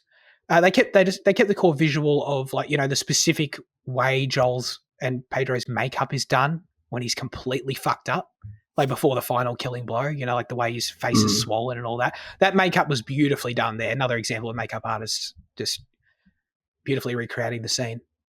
So that looked really good. I thought, so at first I was kind of concerned Kaitlyn was talking too much, because she does have an extensive monologue in the scene. She gives him the whole speech and tells him about Salt Lake and about her dad being the doctor. This is all new, obviously. So in the game, we don't know who Abby is at all and who she is and why she killed Joel until the second half. So this is all added stuff, which is that's something else. That's another point that we can talk about. But so that's all new. She sort of gives her extended line of dialogue. And my worry was, like, I thought Kaitlyn was beautifully delivering the monologue, but I'm kind of like, do we need this monologue right now? Like, I love how in the game, this is what I was thinking as it's happening, right? Like, I love how in the game, Joel has the line where he says, why don't you just say whatever speech you got rehearsed and get this over with? And like, Abby doesn't get the chance to really say anything. So Kaitlyn's delivering this monologue, and I'm like, wow, I kind of prefer that version of Joel saying that. And then right after I thought that, Pedro says, why don't you just shut the fuck up and get this over with already? So Craig knew what worked about the scene in the game and kept it, but he obviously just wanted, it was the creative decision there was to ensure that the audience knew Abby's motivations way earlier in the story, which we already were getting a hint of in the first scene of the season, where she's at her dad's graveyard. Did they fucking say it in the first season of the season? Yeah. Well, they like, it's not a hint. It's like a blurted out, don't they? No. Well, we don't know who died or what. We infer obviously that they're fireflies and important people to them died. Oh, right. You know what I mean? So like the whole thing about my dad was the surgeon at the hospital and you shot him in the head. That's the new. I mean, it's not obviously not a huge difference, but yeah. That's the addition. Yeah. No, I really didn't like it at the start, but then, like, I think it's necessary given the flashbacks placement, like the porch flashbacks placement in the TV show. Yep.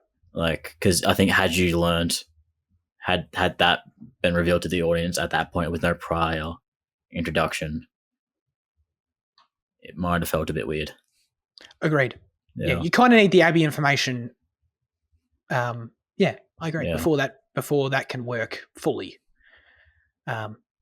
I mean, obviously, a lot of this is still open ended as to how much the whole Abby arc will work because we haven't seen it fully play out yet. But yeah, I think you're right about that. I agree. I thought using this to touch on Kaitlyn. I thought she was outstanding. Absolutely fantastic casting choice. She was phenomenal. So I listened to a podcast with her, and her mum died in real life a week before they shot this. I can't imagine going to work after that, let alone acting, let alone doing a scene like this. So, and I thought she was phenomenal. Like, that was before I watched. I knew after I watched it. You know what I mean? I thought she was really great in the scene. So yeah, no, I'm very excited to see what she does with Abby because I think she was a great choice. Were you? I couldn't tell. I think you made a few offhanded comments about this in the car, but I couldn't tell if you were like it was like you leaning into the bit or if you genuinely felt this way of like not liking that Abby isn't buff. I think Kaitlyn's fantastic. I think she's a great actor. I think she does a great job as Abby. Yes, but them not casting a buff 6'2" woman that can beat the shit out of anyone is another. It's just another layer of them just undercutting the story and making it more like a bit more easy to consume, you know. But by having this cute like person like playing Abby, it kind of I just think it makes the character more palatable from the rip. I think they're doing a lot more things to make the character more palatable, and then as such making the story easier to consume, rather than having it like constantly challenging you. I think that's the main difference. I think the game is constantly challenging you. Not constantly, but it challenges you massively in those first 3 hours, and then in that mid game switch. And like I just don't like at the end of the day, like the show's done it multiple times in terms of like not accurately casting, like that's fine. But I do think I do think that it's like I think the intention behind it, like she's a great actor. That's probably the intention for casting.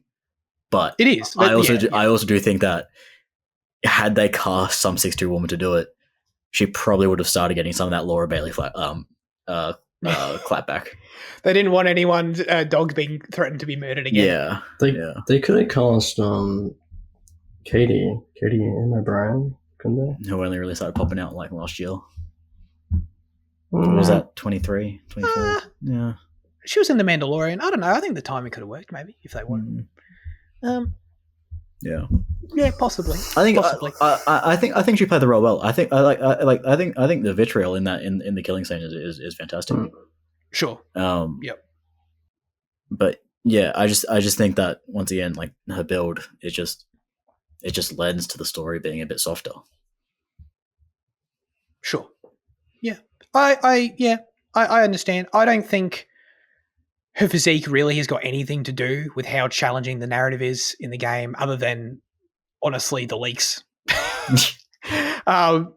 So yeah, I don't think it really undercuts much. No. Neil, I don't know if this will change your opinion, probably not, but just to add to it, Neil talked about how, in addressing this, how like a reason Abby's buff in the game is because they wanted someone who felt different to play, like gameplay wise. Yeah, as opposed to another someone of Ellie's build. You know what I mean? Yeah, I think that makes sense. You feel like a fucking tank as Abby. Yeah, yeah. When that was no weapons you get as well. You get like shotguns and flamethrowers and shit. Yeah. The fucking pump action. Yeah. By the time when that's no longer a factor, and it was never a factor in casting Abby for the game either, because Laura Bailey's obviously not jacked, right? No, and I'm pretty sure like the model scan is like a random person from Rockstar, from Naughty Dog. Yeah, it is. Yeah.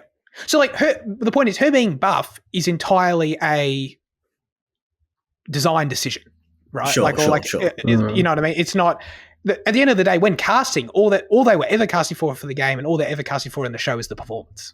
Yeah. So yeah, I think in that sense it worked. Yeah. It's once again, it's not a big thing the way that like all of these other like recasts have been. Like, I don't care that Dina's, Hispanic. I don't care that Pedro's Hispanic. I don't care that Tommy's Hispanic. What's Hispanic? But I think it is a point. I think my point stands a bit, but like I don't care about it, I guess. Sure. Yeah. No, that's fair. The Mark Milo stuff has just been like inflammatory once again for you. Like, I don't actually have an issue with the direction. Actually, maybe I do, because like my first comment is that I was so checked out from the action. But I'll let you guys do this. Look, I think like the whole attack on Jackson, I was so checked out of. But I just think it's because I just didn't understand its placement. I just didn't understand why it existed. The reason that it exists is because there's no other action scene until episode 4 with the infected, I guess. But I think I just kind of accidentally checked out too early on it to really kind of take in what was going on. Because I was just like, well, this is stupid. I was like, Jackson is meant to be. I was like, this isn't just this isn't where it takes place, you know. I was just so against the idea that I probably checked out too early to really kind of evaluate what was going on there. Was the wait, is this the episode with like all the snow stuff, like the avalanche and that kind of thing, or is that yeah episode 2, the one like right. The one where Joel dies, like Jackson's getting attacked simultaneously. I did really enjoy like Abby's perspective of this episode, like her crawling through the fence and that kind of stuff. I thought that was pretty fantastic. But I do agree that I wasn't like thinking of it from the same perspective of like comparing it to the game, I guess. But the attack on Jacksonville wasn't as exciting as it could have been. It was a bit tower defense like. It's like, oh yeah, we'll put out heavy gunners here and we'll put that. It's like they've just created a cutscene for a fucking mobile ad again, you know. It's like, and like I think Tommy's final standoff didn't really like it wasn't tense, you know, with that as that last like kind of thing was like kind of hunkering in. I just think like the action in Jackson didn't work for me, but like I agree that like the Abby's perspective action was rather good. I think also just like the snow, like just the cinematography there was like pretty great. That kind of landscape was really good. I actually think I remember dying like way too many times in the game. Like you know that part where like Abby and Joel and where like you're in like the snow station part. Yeah, and you got to buy time fend it off to get the what is it? The thing down. Yeah, I think I died an embarrassing amount of time in that. In that part. That's funny. Yeah, but no, like I don't know. Was there any Mark Mylodisms that were coming through that I'm not picking up on? Not really. That's why I was surprised he directed the biggest action set piece the show ever did. Yeah, well, to be honest, I think that was also kind of the reason why I was kind of poking fun as well. It was like I was like if there was kind of any genuine criticism to my Mylod comments, it was that like his action was rather just plain. Yeah, my take on this is that it was fine. It's not. I think for me, like I think it was all finely done. It wouldn't have. I don't know. Like the CG is probably better, but like it wouldn't stick out to me if a scene like this was just in The Walking Dead in some random episode. You know what I mean? Yeah. Like that probably does a disservice to like the level of production they went to for it. But like just as it plays out, you know what I mean? It's just like, yeah, tower defense stuff, the way you put that is like, yeah, okay. And it's also, I don't know, this isn't the stuff I come to The Last of Us for, you know what I mean? Like I don't feel the need to see these big action set pieces on screen, really. Like it's cool when I'm playing them. Otherwise, I just want drama, you know? So I guess it's kind of how I feel about The Infected in the show, where it's like a lot of people after season 1 were like, there wasn't enough infected. Give me more infected. And it's like, okay, cool. Like for the people that wanted that, I hope you're happy because you got a lot of infected. But I wanted that and I wasn't happy. Why'd you want it?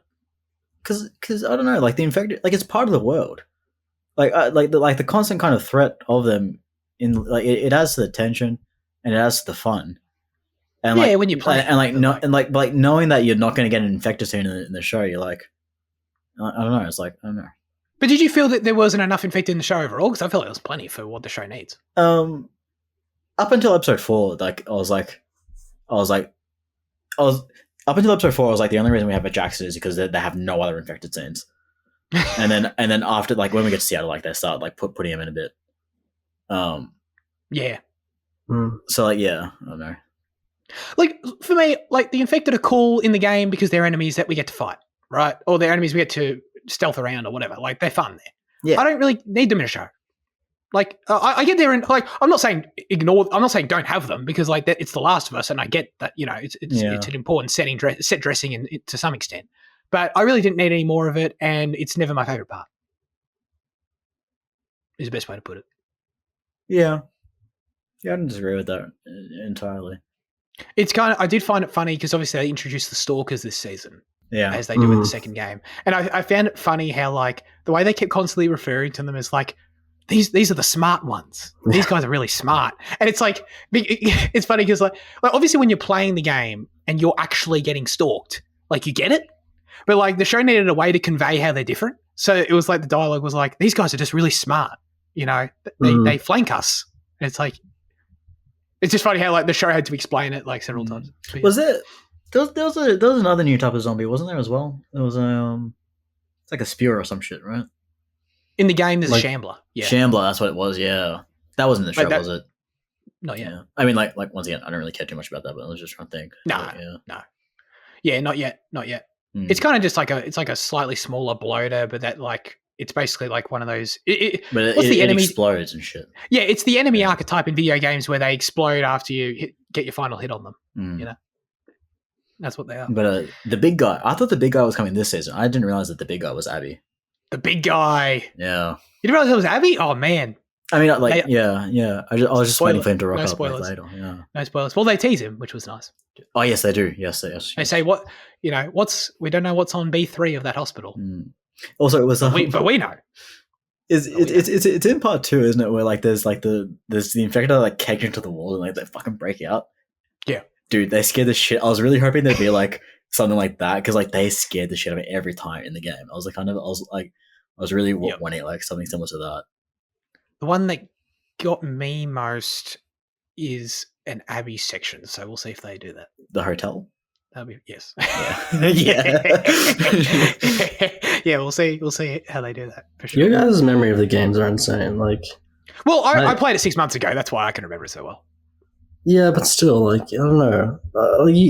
You guys just have so many more like ingrained memories of the games than I do. Like, I half remember this shit. Like, to be fair, like, last time I was playing it, I was going through and collecting every collectible, so like I had to kind of get like really. And Jaden also played a lot more recently as well. Like you played it once 5 years ago. Like if I hadn't replayed it, I honestly wouldn't remember it as well. Yeah. Don't be too hard on yourself, Liam. Don't be too hard on yourself. Probably 2.5 years ago. Sure. Yeah. By the way, when does season 1 come out? 23? Yes. I reckon. Probably about a year before that. I reckon. Yeah.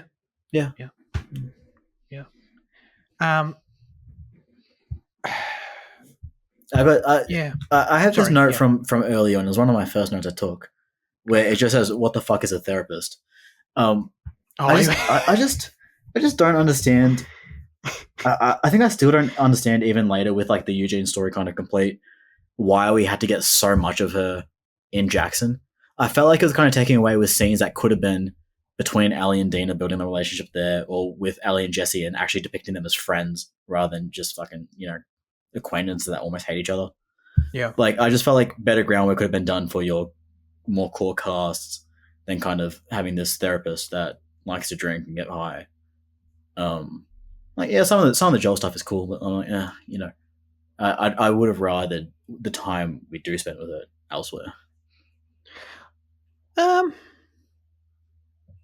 Yeah, I don't know. I think all of her scenes told me something new about the characters that I like.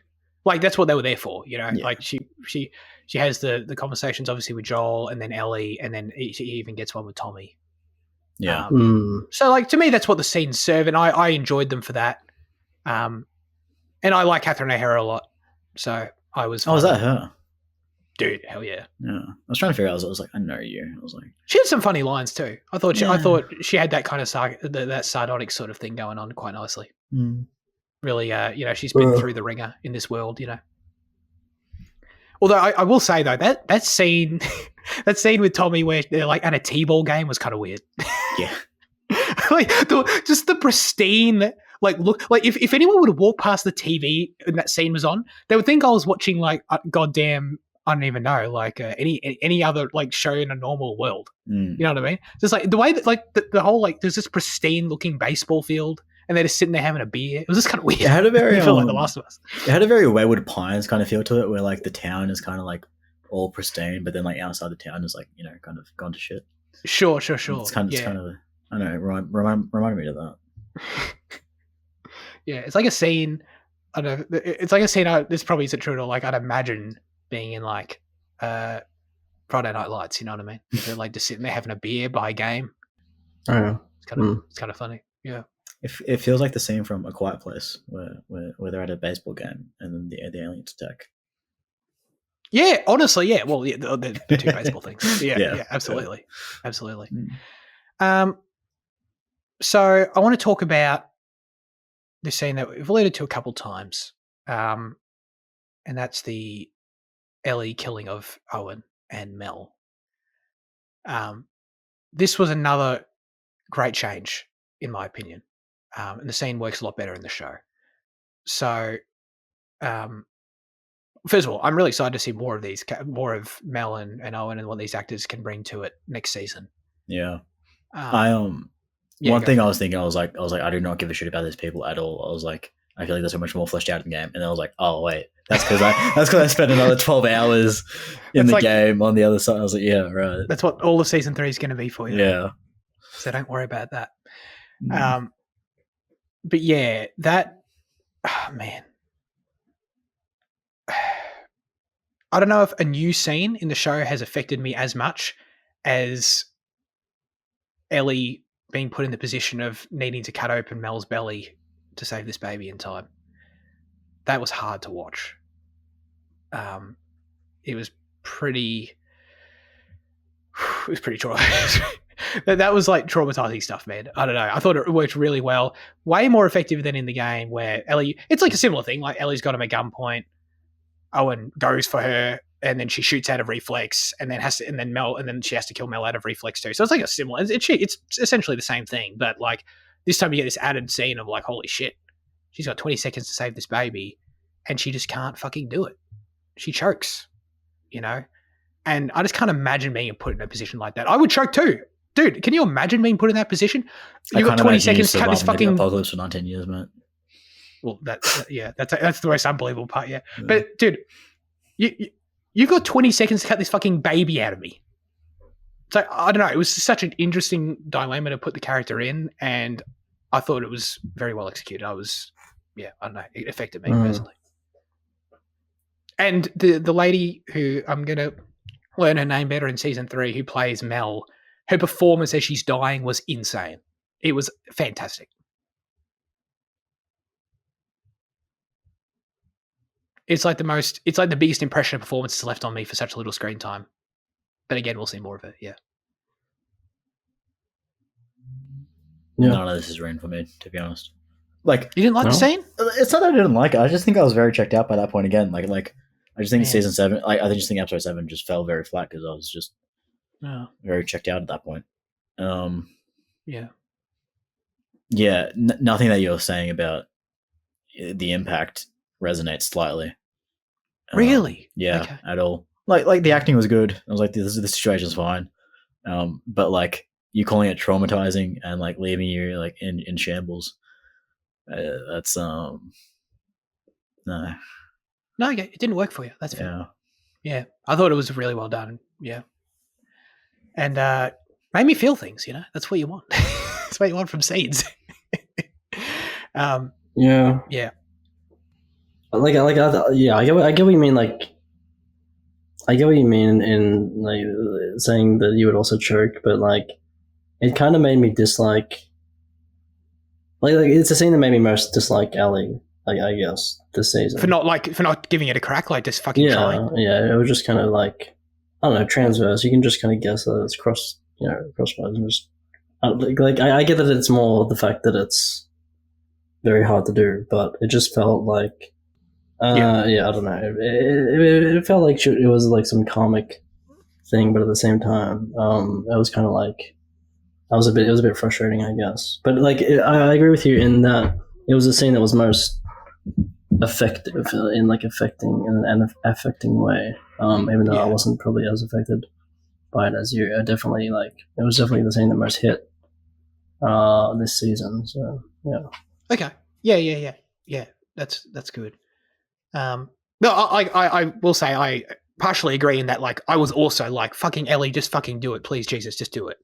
But like, I guess maybe I'm that extra layer where like, I also know if I were put in her situation, I can't say for sure I would be able to do it. You know, it's a pretty fucking insane thing to ask someone to do. And when, especially when Mel's like spitting out her like medical gibberish, like the cut transverse or whatever she says, and like that just makes it harder. It's like, what the fuck does that mean?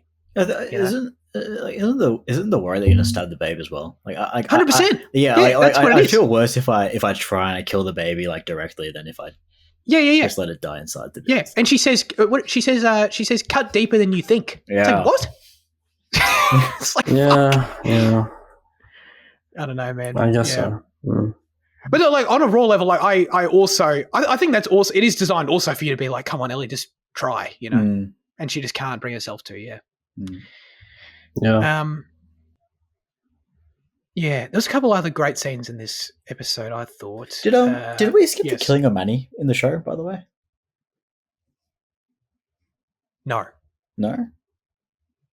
spoilers, but no. That Manny is killed in Abby's perspective. I'll say that.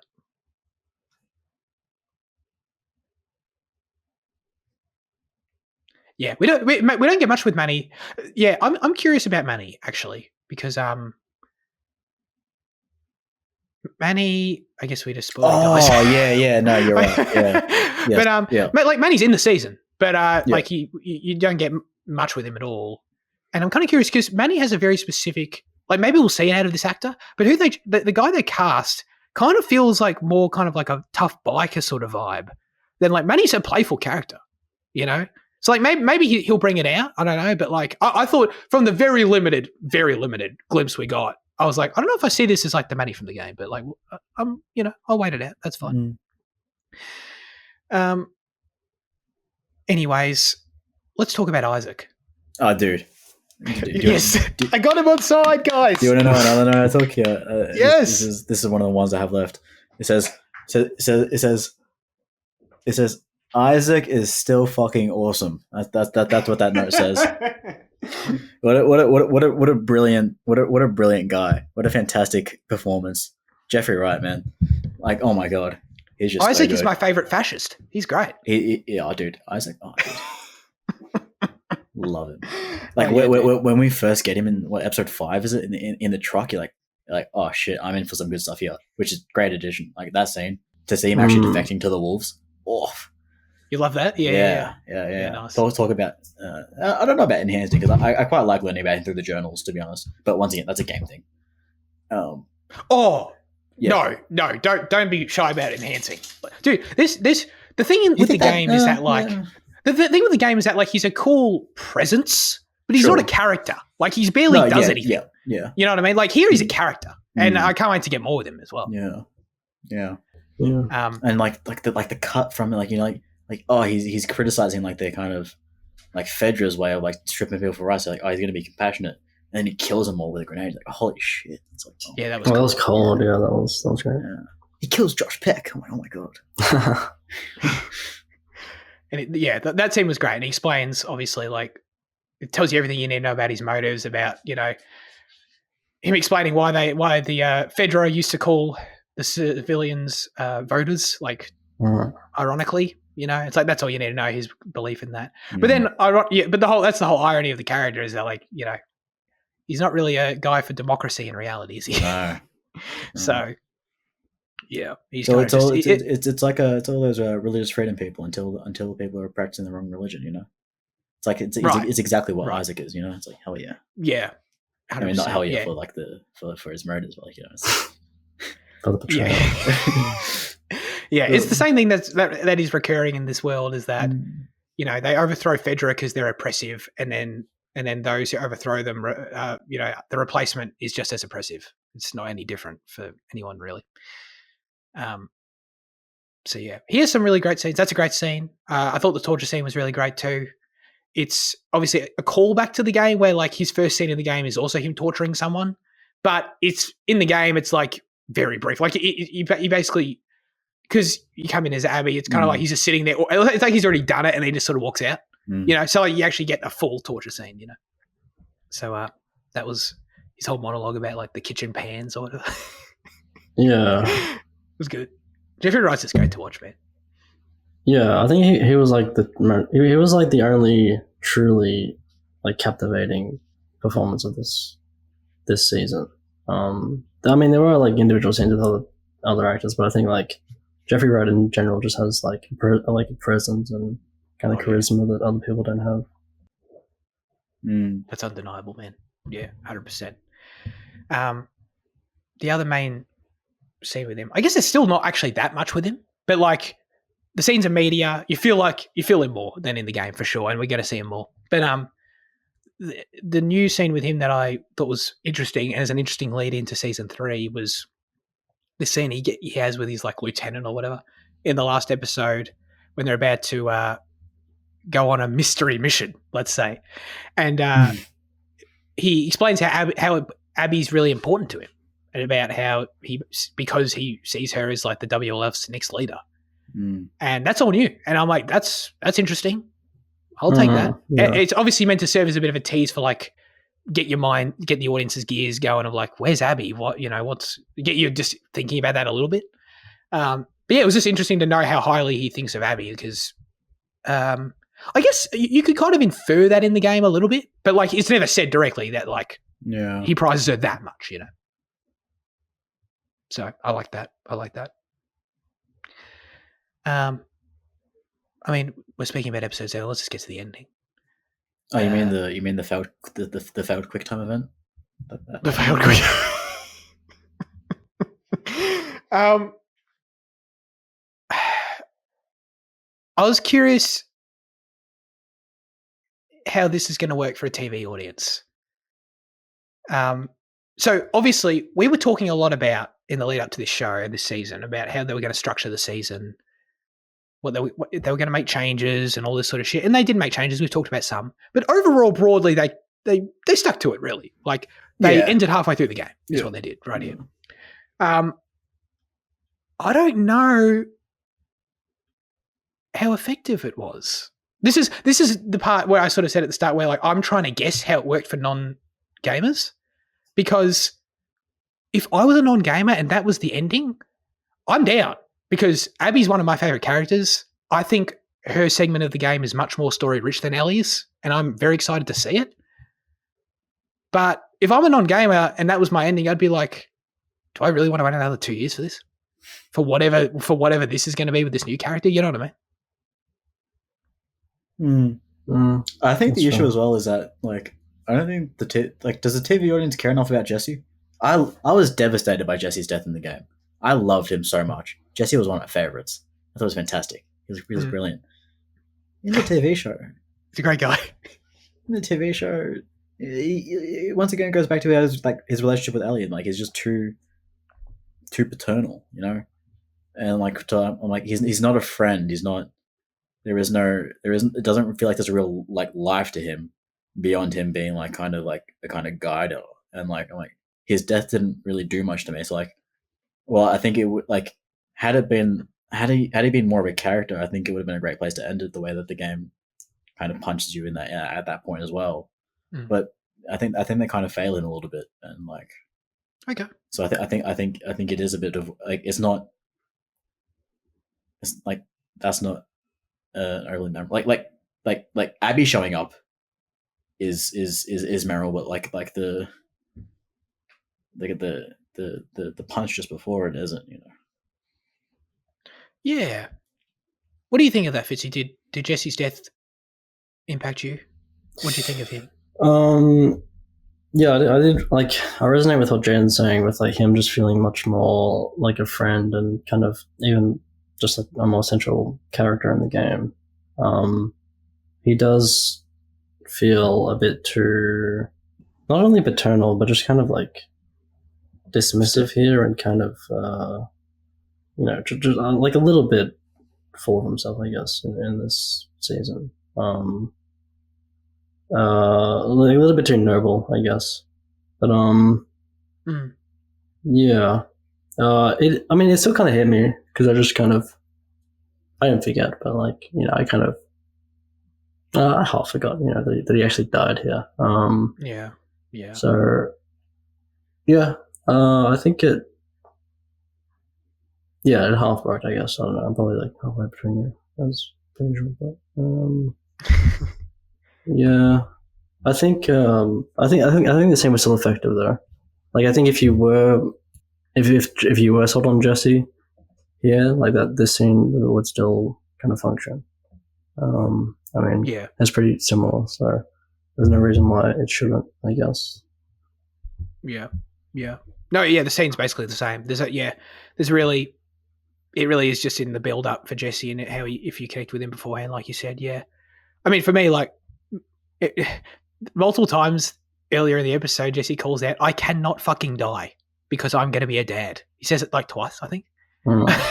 Yeah, I just felt so bad. That hurt. Yeah, that part did hurt a bit. That hurt because I'm like, dude, I'm sorry to break it to you, but you're going to be dead in 24 hours, and I know. But that was pretty hard. But yeah, and that moment when they're like Ellie and him are like chatting, like leaning against the what do you call it, the stage, like moments before, and they're like just chatting about "I'll always save you" kind of thing. Dude, the dread I felt in that moment because I'm just like, any fucking second they're going to have me in the other room, and he's going to sprint out to die. I just the dread was palpable in me for sure. There, I don't disagree too much with you overall on that, Jaden. Though, I still like Jesse. I like Jesse in both versions. I think young Mazzino was fun. I liked him. I thought he brought just as much as I'm sorry, I don't know who played him in the game, but I thought he brought just as much. I think you're right though in the way that the story positions him in that more paternal role. I think that's just inherent in the positions they put him in with Ellie, where it's like he's always like he's the one training her in martial arts. He's the one on the council and has to vote on her proposal or whatever. You know what I mean? Like, so the story just puts the patrols. It's like, oh, he does that in the game too. But yes, yeah.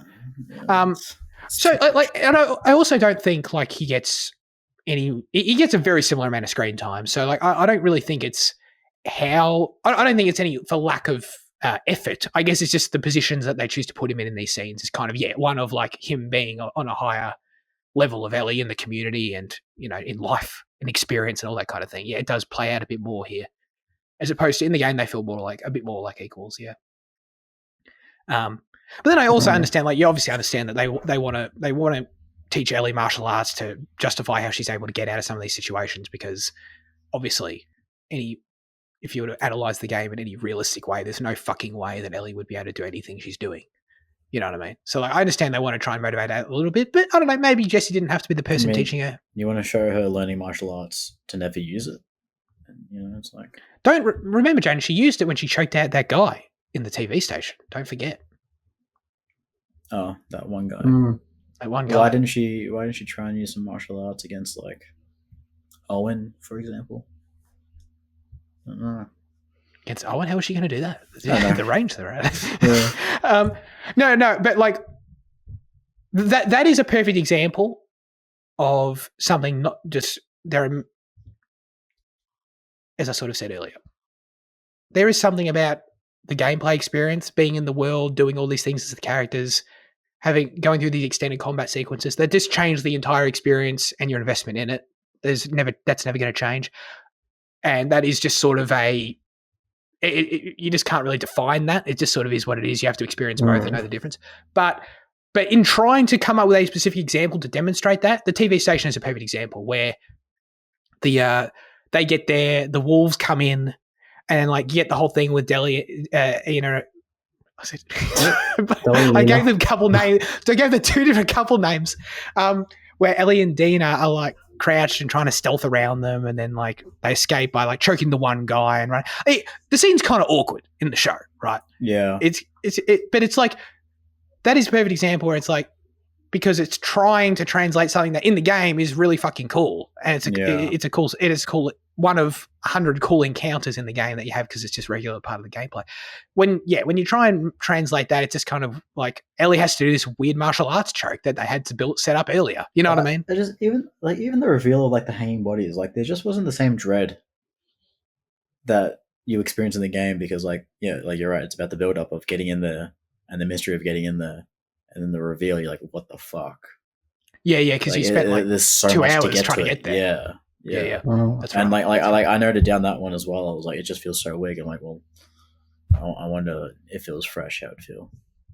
Yeah, that's right. But I think that's something that's just always going to be there. And I don't know, like, if you didn't play the game, if you're just watching this as a TV show, you would never notice. So I don't think that's really the show's fault. I just think it's inherent in it being an adaptation.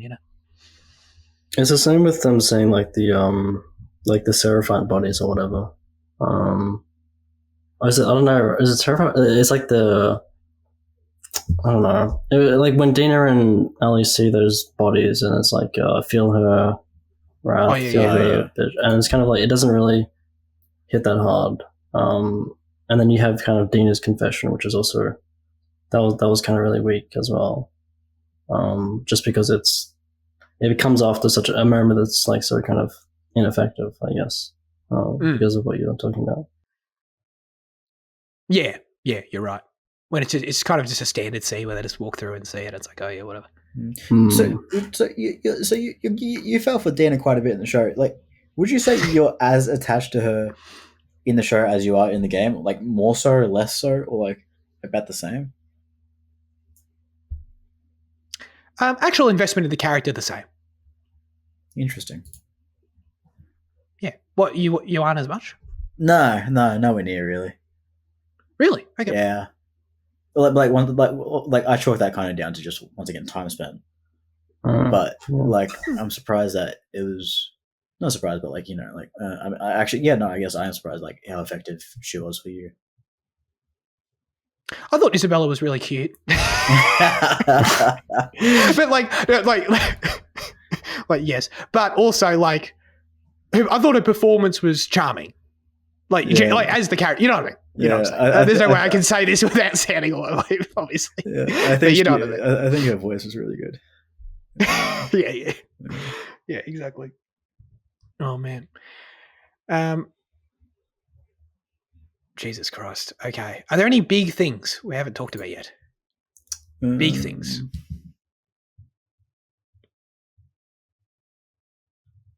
How long are we going here? Oh damn. Okay.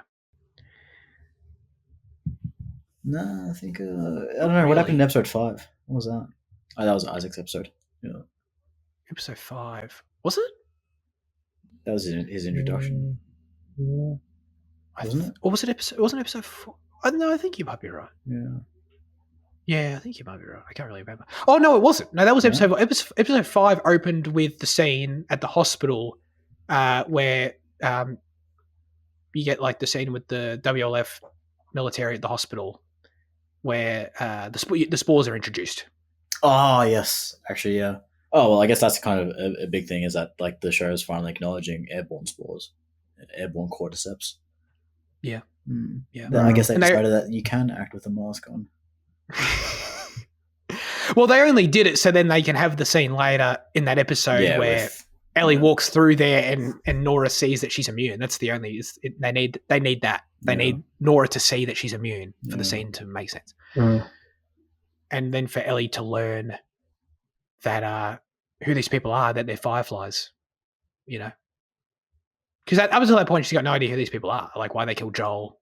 She just wants to hunt them, you know. So that's an important scene in the game too, where she learns for the first time who they are, what their motives are. Yeah. And it's kind of lost a little bit in the show because I mean, not really. They go to a great effort to give it exposition, but like the scene immediately following that chronologically is the scene we talked about earlier, where like Ellie's got her shirt off and she's all scarred up and she's like having a tender moment with Dina. And the idea is that like she's conflicted on some level about what she's doing, and that maybe she should stop. Maybe she's gone too far. It's just more effective in the game because that scene immediately follows the last one, where you actually have to press buttons to kill Nora. So that all ties in and makes it more effective. But Yeah, I mean, it's the same sort of idea that the performances are trying to convey, being that like Ellie on some level is conflicted because for the first time she understands who these people are, who they were at the hospital. Yeah, but in the game, she just assumes it's someone that Joel wronged in the 20 years that she didn't know, right? At first, yes, until she learns that in this scene. Yeah. And I assume in the show she does too. I don't think they say that. There's nothing explicit about it. Yeah. I think that's a fair assumption. But the idea, Ashley's performance in the game is phenomenal in that scene because it conveys Ellie is also deeply wounded by what happened at the hospital, just like Abby is and the Fireflies were. So like there is a level of recognition in their motives that she now has that humanizes them to a level that makes her uncomfortable, is like what that's all about. And that's why that's sort of for the first time she's kind of like, and she does in the show too, she talks to Dana about like, maybe these people don't deserve this kind of thing. But then when faced, she's kind of torn, but then she ultimately still goes for the aquarium in both versions because you just can't let it go in that moment, you know? So yeah. I didn't mean to fully brush over it earlier, but like the actual final shot of the season being like, you know, cut to Abby, Seattle day one again with Abby. I don't know. I just can't. I can just picture like viewers just like groaning, being like, "Oh Jesus," you know what I mean? Whereas, because in the game you can keep going, players probably still groan, to be honest, but at least you can keep going. As opposed to now, it's like I've got to wait 2 years. Yeah, I don't remember what my reaction was. I think I think I was unpleased. Like I knew it was coming. I think I was still unpleased with it. I don't remember like to what extent though. Yeah. I think yeah. I love that they kept I love that they kept that, like the day one, day two is popping up each time. When Seattle day one popped up for the first time, I cheered. I was like, yes, thank you. So I don't know. I feel like there could have been something like just a little like it's just a framing device. It could have been something left behind. Am I the only person in the world who cheers for editing and framing devices? Probably. Probably. Yeah, I think so. It excites me though. It was funny how that view of the WLF stadium right in the last shot. Did they hold on to it for like fucking 3 minutes? Like honestly, dude. Wait, are you talking about like the look of it? Dude, I swear, like that shot felt like abnormally long, didn't it? I don't know. Oh no, I didn't.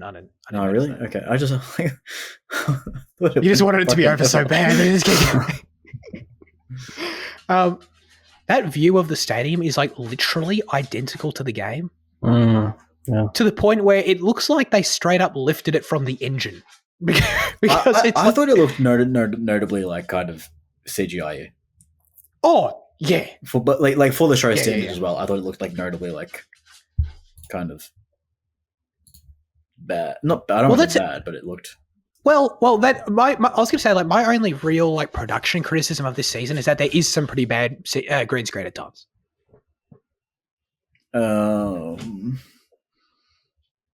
What are your other examples to remind me? The first time Ellie and Dana ride, they get that view of Seattle for the first time when they're riding up to it. It's not pretty poor there. Yeah, I think I do remember that.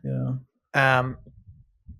Yeah, several other times. The last shot was one of them for me. It was like Kaitlyn is clearly standing in front of nothing.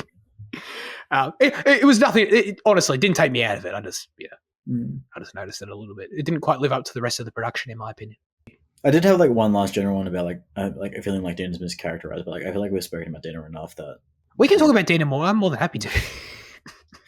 No, it's just it's the same complaints I've had for other characters. Essentially, just I didn't like the way that she was kind of paired up. But I really liked the stuff with Joel. Like, oh yeah, like that was good, I guess. But like her relationship with Ellie just felt weak. Like by the time we get to like epilogue, like I don't know like how I'm gonna feel about them. You know. Yes, I know what you mean. That's actually a good question. Do we get epilogue at the end? I mean, depends on how long they make the season, but like, I don't know. Do you kind of make a full season and then like you make like a 3-hour movie? Nah. So the weird thing with that for me, like, so Neil talked about on the podcast how like they're about to go into the writers' room and decide if they're going to do 3 or 4 seasons. As in, do they need 2 more seasons to finish the game? And I was just like, I don't know, unless they got some crazy ideas of how they really want to expand Abby, I'm just kind of like, I don't know, dude. You did the first half of the game perfectly in 7 episodes. Well, I don't know why on earth you'd need another season. No, but you know what I mean. Like paced out. You know what I mean. Like I don't. They did the prologue and Ellie's half. Why would they need 2 more seasons to Abby's half and the epilogue? Like it's that's what I mean. Like I don't think you need 2 more. I think you do 1 season and then like you maybe do a movie. You know. I don't think you need a movie. Why do you need a movie? Hit a little OVA, you know, type of action.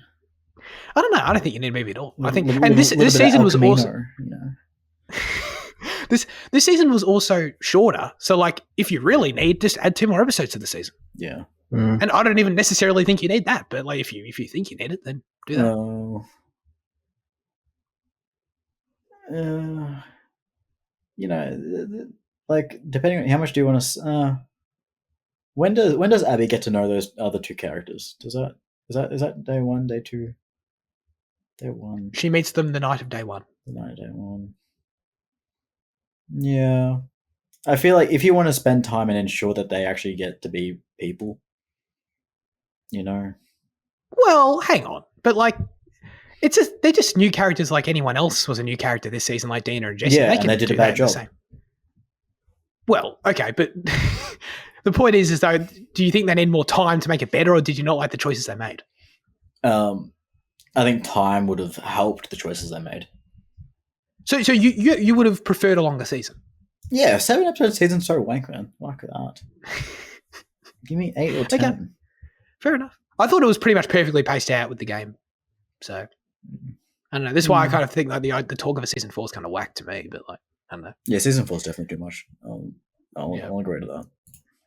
I mean, the only other notes I had was like the storm was cool and the soundtrack was cool in the last episode. I didn't really notice the score other than that, but I mean, it was decent throughout the season, I guess. Yeah, I mean, I guess I agree in the sense that like I noticed it because I think the score's phenomenal. I've listened to it many times, and like I know all the tracks. So like anytime a track comes up, I'm like, I like this song. But like in terms of how it was used, I didn't think. Yeah, it really touched the game, I guess. So they just like transposed the score from the game. They just like put all the themes. Pretty much. Like there's obviously new music, like for like mainly all the actiony sort of stuff. But like all the main all of Gustavo's main themes are basically the same. I think there's a couple. There's might be 2 new ones, but yeah. For Eugene. Yeah, Eugene needs a theme. All right, let's get to our final verdicts for The Last of Us Season 2, Liam. I mean, like 6. I am excited for Abby's. Like, I think you're right in that. Like, Abby's story is more story rich, and those characters look, the way they've kind of positioned them. Yeah, it looks interesting. So I'm excited for season 3. But yeah, I just think like with Ellie and Dina's relationship and just some of the choices that the season did kind of, I don't know, drag a bit, or it was a bit kind of plain, I guess. So yeah, I'll put a 6 on it. But I mean, the show still has a lot of potential, and there's a lot of like great stuff in it. So it's still like worth the time, I guess. But yeah, 6. You're not all the way out. No, I'm not fully checked out. Yeah. Okay, that's good. I'll give it a 9. I thought it was awesome, and yeah, I'm very excited for season 3. I'm very excited for Abby and Owen scenes. Very excited for those. Great stuff coming. That Get one excited. Abby and Owen scene. There are many Abby and Owen scenes. No, that one. What? Oh. You bastard. Jaden. I'm actually right there with Liam. 6 as well, and like really excited actually for what's to come. I think I agree with like the general complaint, like beyond being changes. Like I can get over the changes I don't like had it been more interesting. Whereas like it was just kind of boring. Whereas like I hope that like when we get to Abby, I hope we have fun with it. I hope we see her being the tank she is in the game. I hope she's running through Chinatown doing shit. I would not expect that. Yeah, at all. yeah. Like I'm not overly hopeful, but like I'm excited for the potential. Like, dude, one of my favorite parts of the game. I don't know why it sticks. Like you know when like that whole like section when like you like with like the arcade and the boat and like you kind of need to like infiltrate that one corner building as well. Like when you need to like navigate by the boat essentially. Like that whole day. Oh, dude, so fun. That's Ellie. Oh, it's not. Is it? Is that Ellie? It's Ellie day 3. Yep. Oh, really? Fuck. Oh, Jesus Christ. All right, guess I'm not excited. Forget it. Got nothing to be excited about. No. I'm still excited for day 3 of Abby for, you know, the big thing. And the hotel and, you know, the jumping across through buildings and shit. Yeah, they included that. You saw that? Mm. They had the building in the distance with that. And it's like, we're going there. I appreciated that detail. Oh, dude, there's so much fun to be had with Abby if they allow her to be fun. See, I thought you and Abby, not a hater. I thought you didn't like Abby. No, like it's still such a conflicting thing for me because like I'm not. I just feel like the way the game positions it is the part that annoys me more than like actually having to do it. You know, like I feel like the game is trying to like is trying to have this like moral thing of like I don't know how to articulate it really. It feels like the game's trying to teach me a lesson, which is that's what it is doing. And I think because it feels like it's trying to teach me a lesson is why I didn't love preachy. it. Yeah, it feels preachy for sure. I don't think the game's trying to teach you a lesson. I think really agree with that. Fuck yeah, I definitely think it is. It obviously has a theme and a position, like no doubt. But I don't think it's like I don't know. I don't entirely agree with the way that's worded. I guess, but yeah. Dude, I still think it's like a 10 out of 10 game. I still think it's fantastic. Is that not the perception you had of my opinion of it? No, that's not how. I mean, I might have just been my fault. That's like the way you conveyed it to me was like Ellie's section is great. I enjoyed playing Abby's section, but didn't like the story part of it. Therefore, the game's like a 7 out of 10. Dude, I have absolutely no issue with the story part of it at all. Okay, you either change your mind or I'm just dumb. Probably the latter. I think also I probably reserved some of my comments for it. I'd say because I didn't really feel like it needed to be said. Really, 10 out of 10 is probably generous. Probably 9 out of 10, really. But like, I got him to reduce it, guys. No, but you want me to reduce it. Because when I think about 10 out of 10 games like Bioshock and all that, I'm like, it's not quite there in terms of like completeness. But like, I mean, like, I love the game enough to have gone back to do collectibles and shit like that. Like, it's yeah, we're both nerds like that. Yeah, we got us. Dude, all right. Yeah, no, it's all right. No, it's all good. All right. Now comes the segment where we hand the show over to you with our question of the show. Last week we asked you which video game should be adapted into a prestige TV show next. Dr. Luke said, the Batman Arkham series. Oh man, I know many people would fiend over that shit, for sure. Andy said, I'm no expert like Sir Kaz, as I don't play enough video games to answer this question. I'm usually outside touching grass. Wow. Speaking of grass, FIFA or Pez, but why would you make a TV show out of that? Oh man, well, I guess that's basically Ted Lasso. So yeah, Ted Lasso. I think Sunderland Until I Die. Yeah, is a decent. You know, that's it's probably Sunderland Until I Die is essentially FIFA career mode. You know,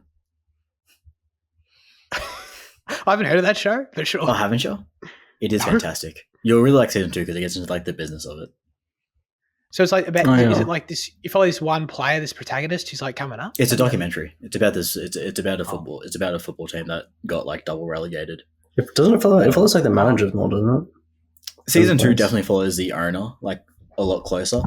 Like season 1's a bit more about the team generally, but season 2 follows the owner and the manager. The manager's story is definitely an important thread as well. Yeah. So it's Welcome to Wrexham. I don't know.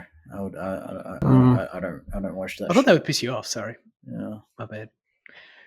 I thought you would totally have the take of like these Americans, these Yanks coming into the sport and ruining it. Like, no? No, not really. Like I think it's hard to feel that way because I think Rob and Ryan, like they've displayed like a genuine care. Like they're not like other Yankee owners where like you buy the big clubs and you profit off them, and then you just make terrible decisions and ruin it, and then leave it at a deficit.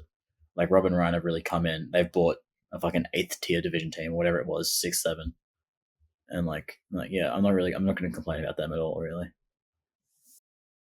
Okay, no, that's good. I'm glad. Leanne said, the video game that should be adapted into a television show is Leisure Suit Larry. While this game has been surrounded in some controversy in more recent years, the original Leisure Suit Larry provided hours of enjoyment. Larry and his adventures could make for great television. Fizzy, how did you feel learning that Leanne is a Leisure Suit Larry fan? How did I feel 2 hours ago when I learned this? I don't even. What is this? I don't know. Like, dude, I was searching it up. Like, I can't believe like it's a series, let alone like a game. Like that's crazy stuff. Oh, it's a thing. It's a thing, all right. Had you heard of it before? Sorry. Yeah. No. Yeah. You don't sound enthusiastic in that.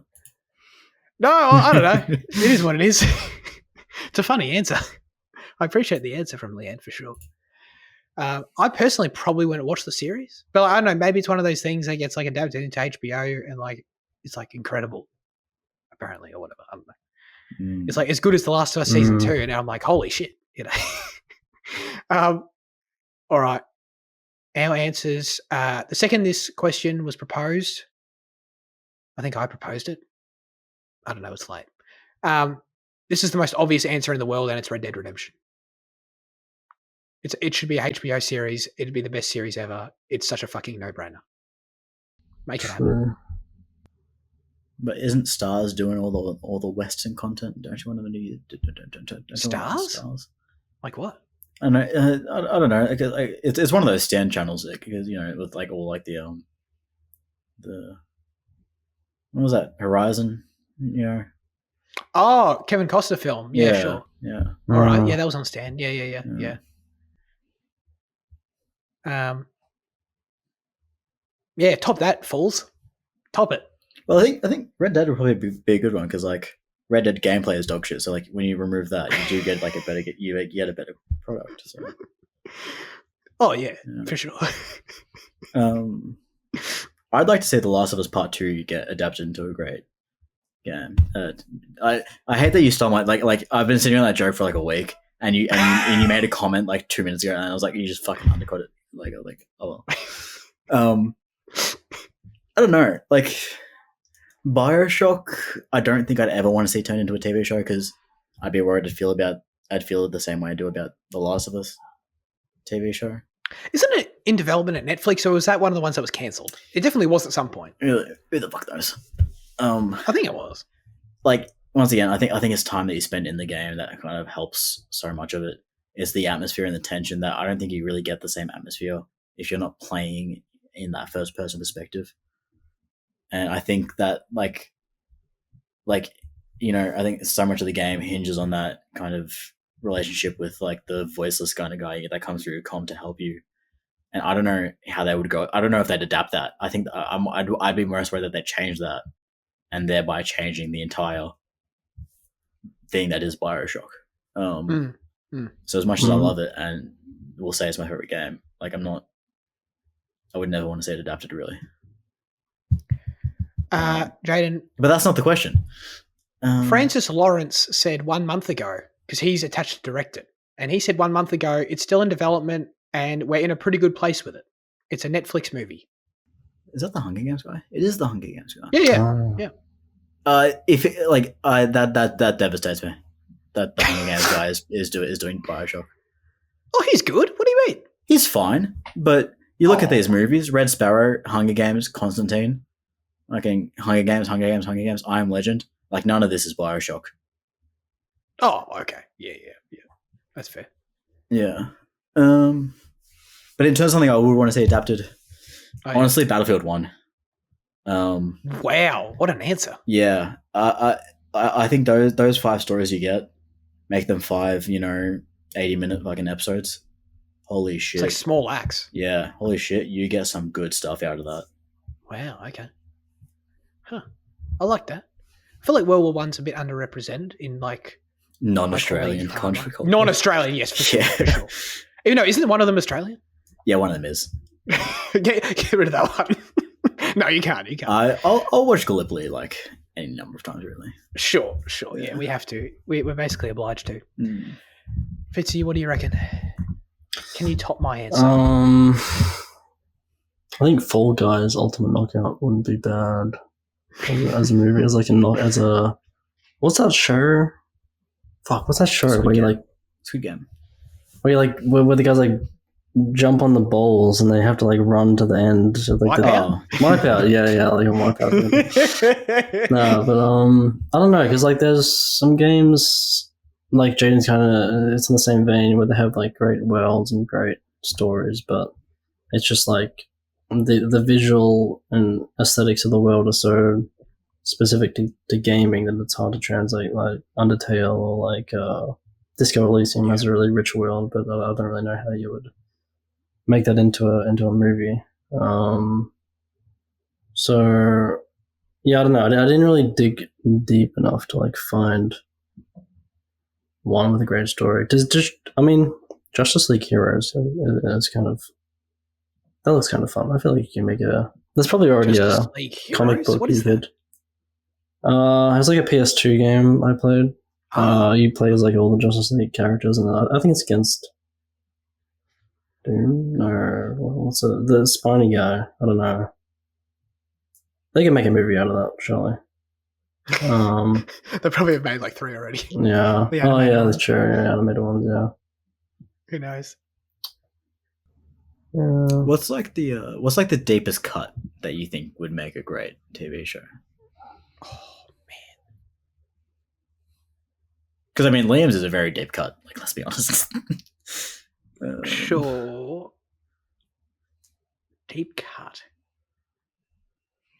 I don't know. I'm trying to think of like indie games, you know.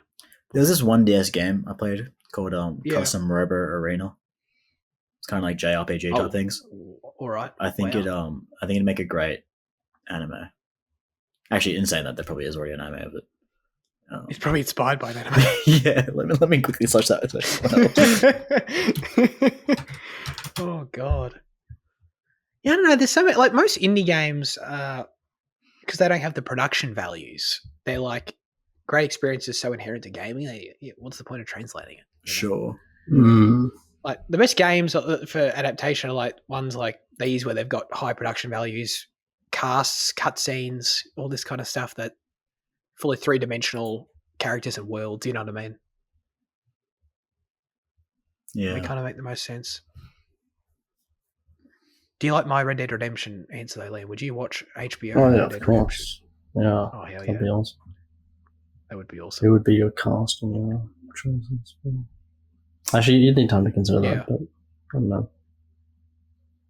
Yeah. God. It'd be so good. I'm just thinking about how good the acting is in that game. It's crazy. All right. As always, we'd love you to submit your responses, thoughts, and or reviews for next week's film in the YouTube or Instagram comment section, or join the Discord server. This week, the specific question we'll be asking you is, if you could make yourself the CEO of one tech or media company, which would it be? Fuck you. Fuck you. Right. I love that. And if some audio listener has made it this far, it would just...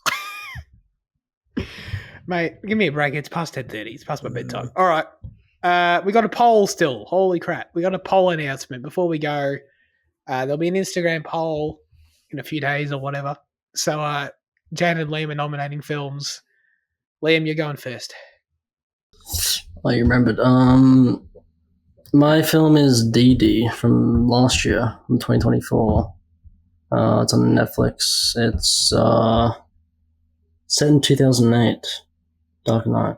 You know, I think The Dark Knight. They watched The Dark Knight in the film, so that seems fun. But yeah, it was one of the films I missed last year and have to watch. So it's about a YouTuber. It's like, you know, current era stuff.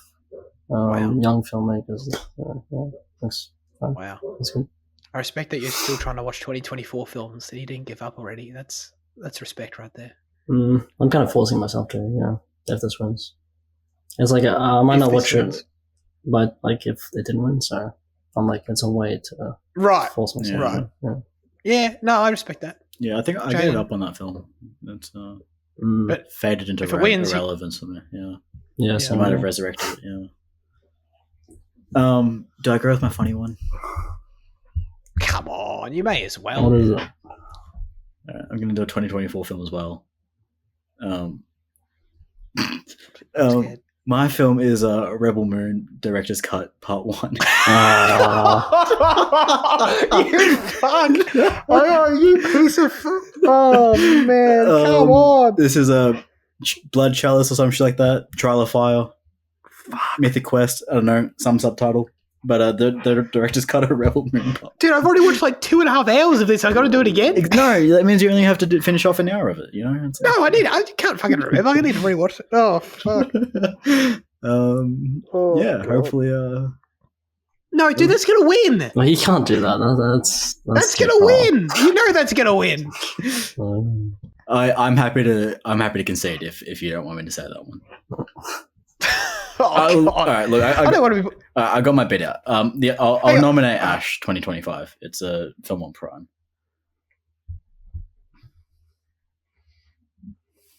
I don't know how I feel about this. You just Liam just said I can't do that, and you've been acting like I've just fucking summoned the devil in your room. Well, you did, but like I also don't think you can take it back. Can't I? I mean, either way, I'll take either one. Whatever answer you want to accept. Liam, what do you want him to nominate? No, I mean, you said Rebel Moon, like, fine. Yeah, I agree with Zach. You can't really take it back. You can't put it's Pandora's box. You can't. Yeah. Such a funny fucking. I asked, do you want the funny one, and you said yes. Is this? Hang on, wait. So does this open the door of we can re-review movies if they're director's cuts? It's the same. Like it is the movie, but it's an extra hour. Yeah, we can. It is. We can do director's cuts if there's 40 plus minutes of content. That's such a specific definition. It's just to make sure that I don't have to sit through any fucking Michael Mann bullshit. Yeah, the Michael Mann filter. All right. Yeah. All right. Whatever. We'll see which one Liam chooses when he posts the poll in a few days. And if it's Rebel Moon, we'll probably be watching that. So, anyways, sorry, don't make it on me. As I'm Jaden, okay. Like, no, it is. So I didn't mean to put it on you. I just am more like resigning myself to like not having to fucking deal with it right now. Right. Would you rather watch Zack Snyder's space epic again, or would you rather watch some shit about Asian kids in 2008? Well, we're debating about the other movie you chose, mate. Like Liam's locked in here. Oh, sorry. I thought you were taking issue with if I won the poll. Okay. Yeah. Okay. Sure. Next week, what are we doing, Liam? We're doing another 2025 product, Mountain Head, from Jesse Armstrong, director and creator of Succession. It's kind of like a Succession-esque film. Like, it's about like 4 billionaires, and they're like doing stuff like manipulating the economy and stuff. So, yeah, that should be. Sounds like Succession for sure. Yeah, sounds great. I'm very excited about it. But yeah, that's it. We've been here too long. We appreciate everyone tuning in. If you made it this far, I appreciate Liam and Jaden for joining me as always for an interesting episode. Have a great rest of your week, and goodbye.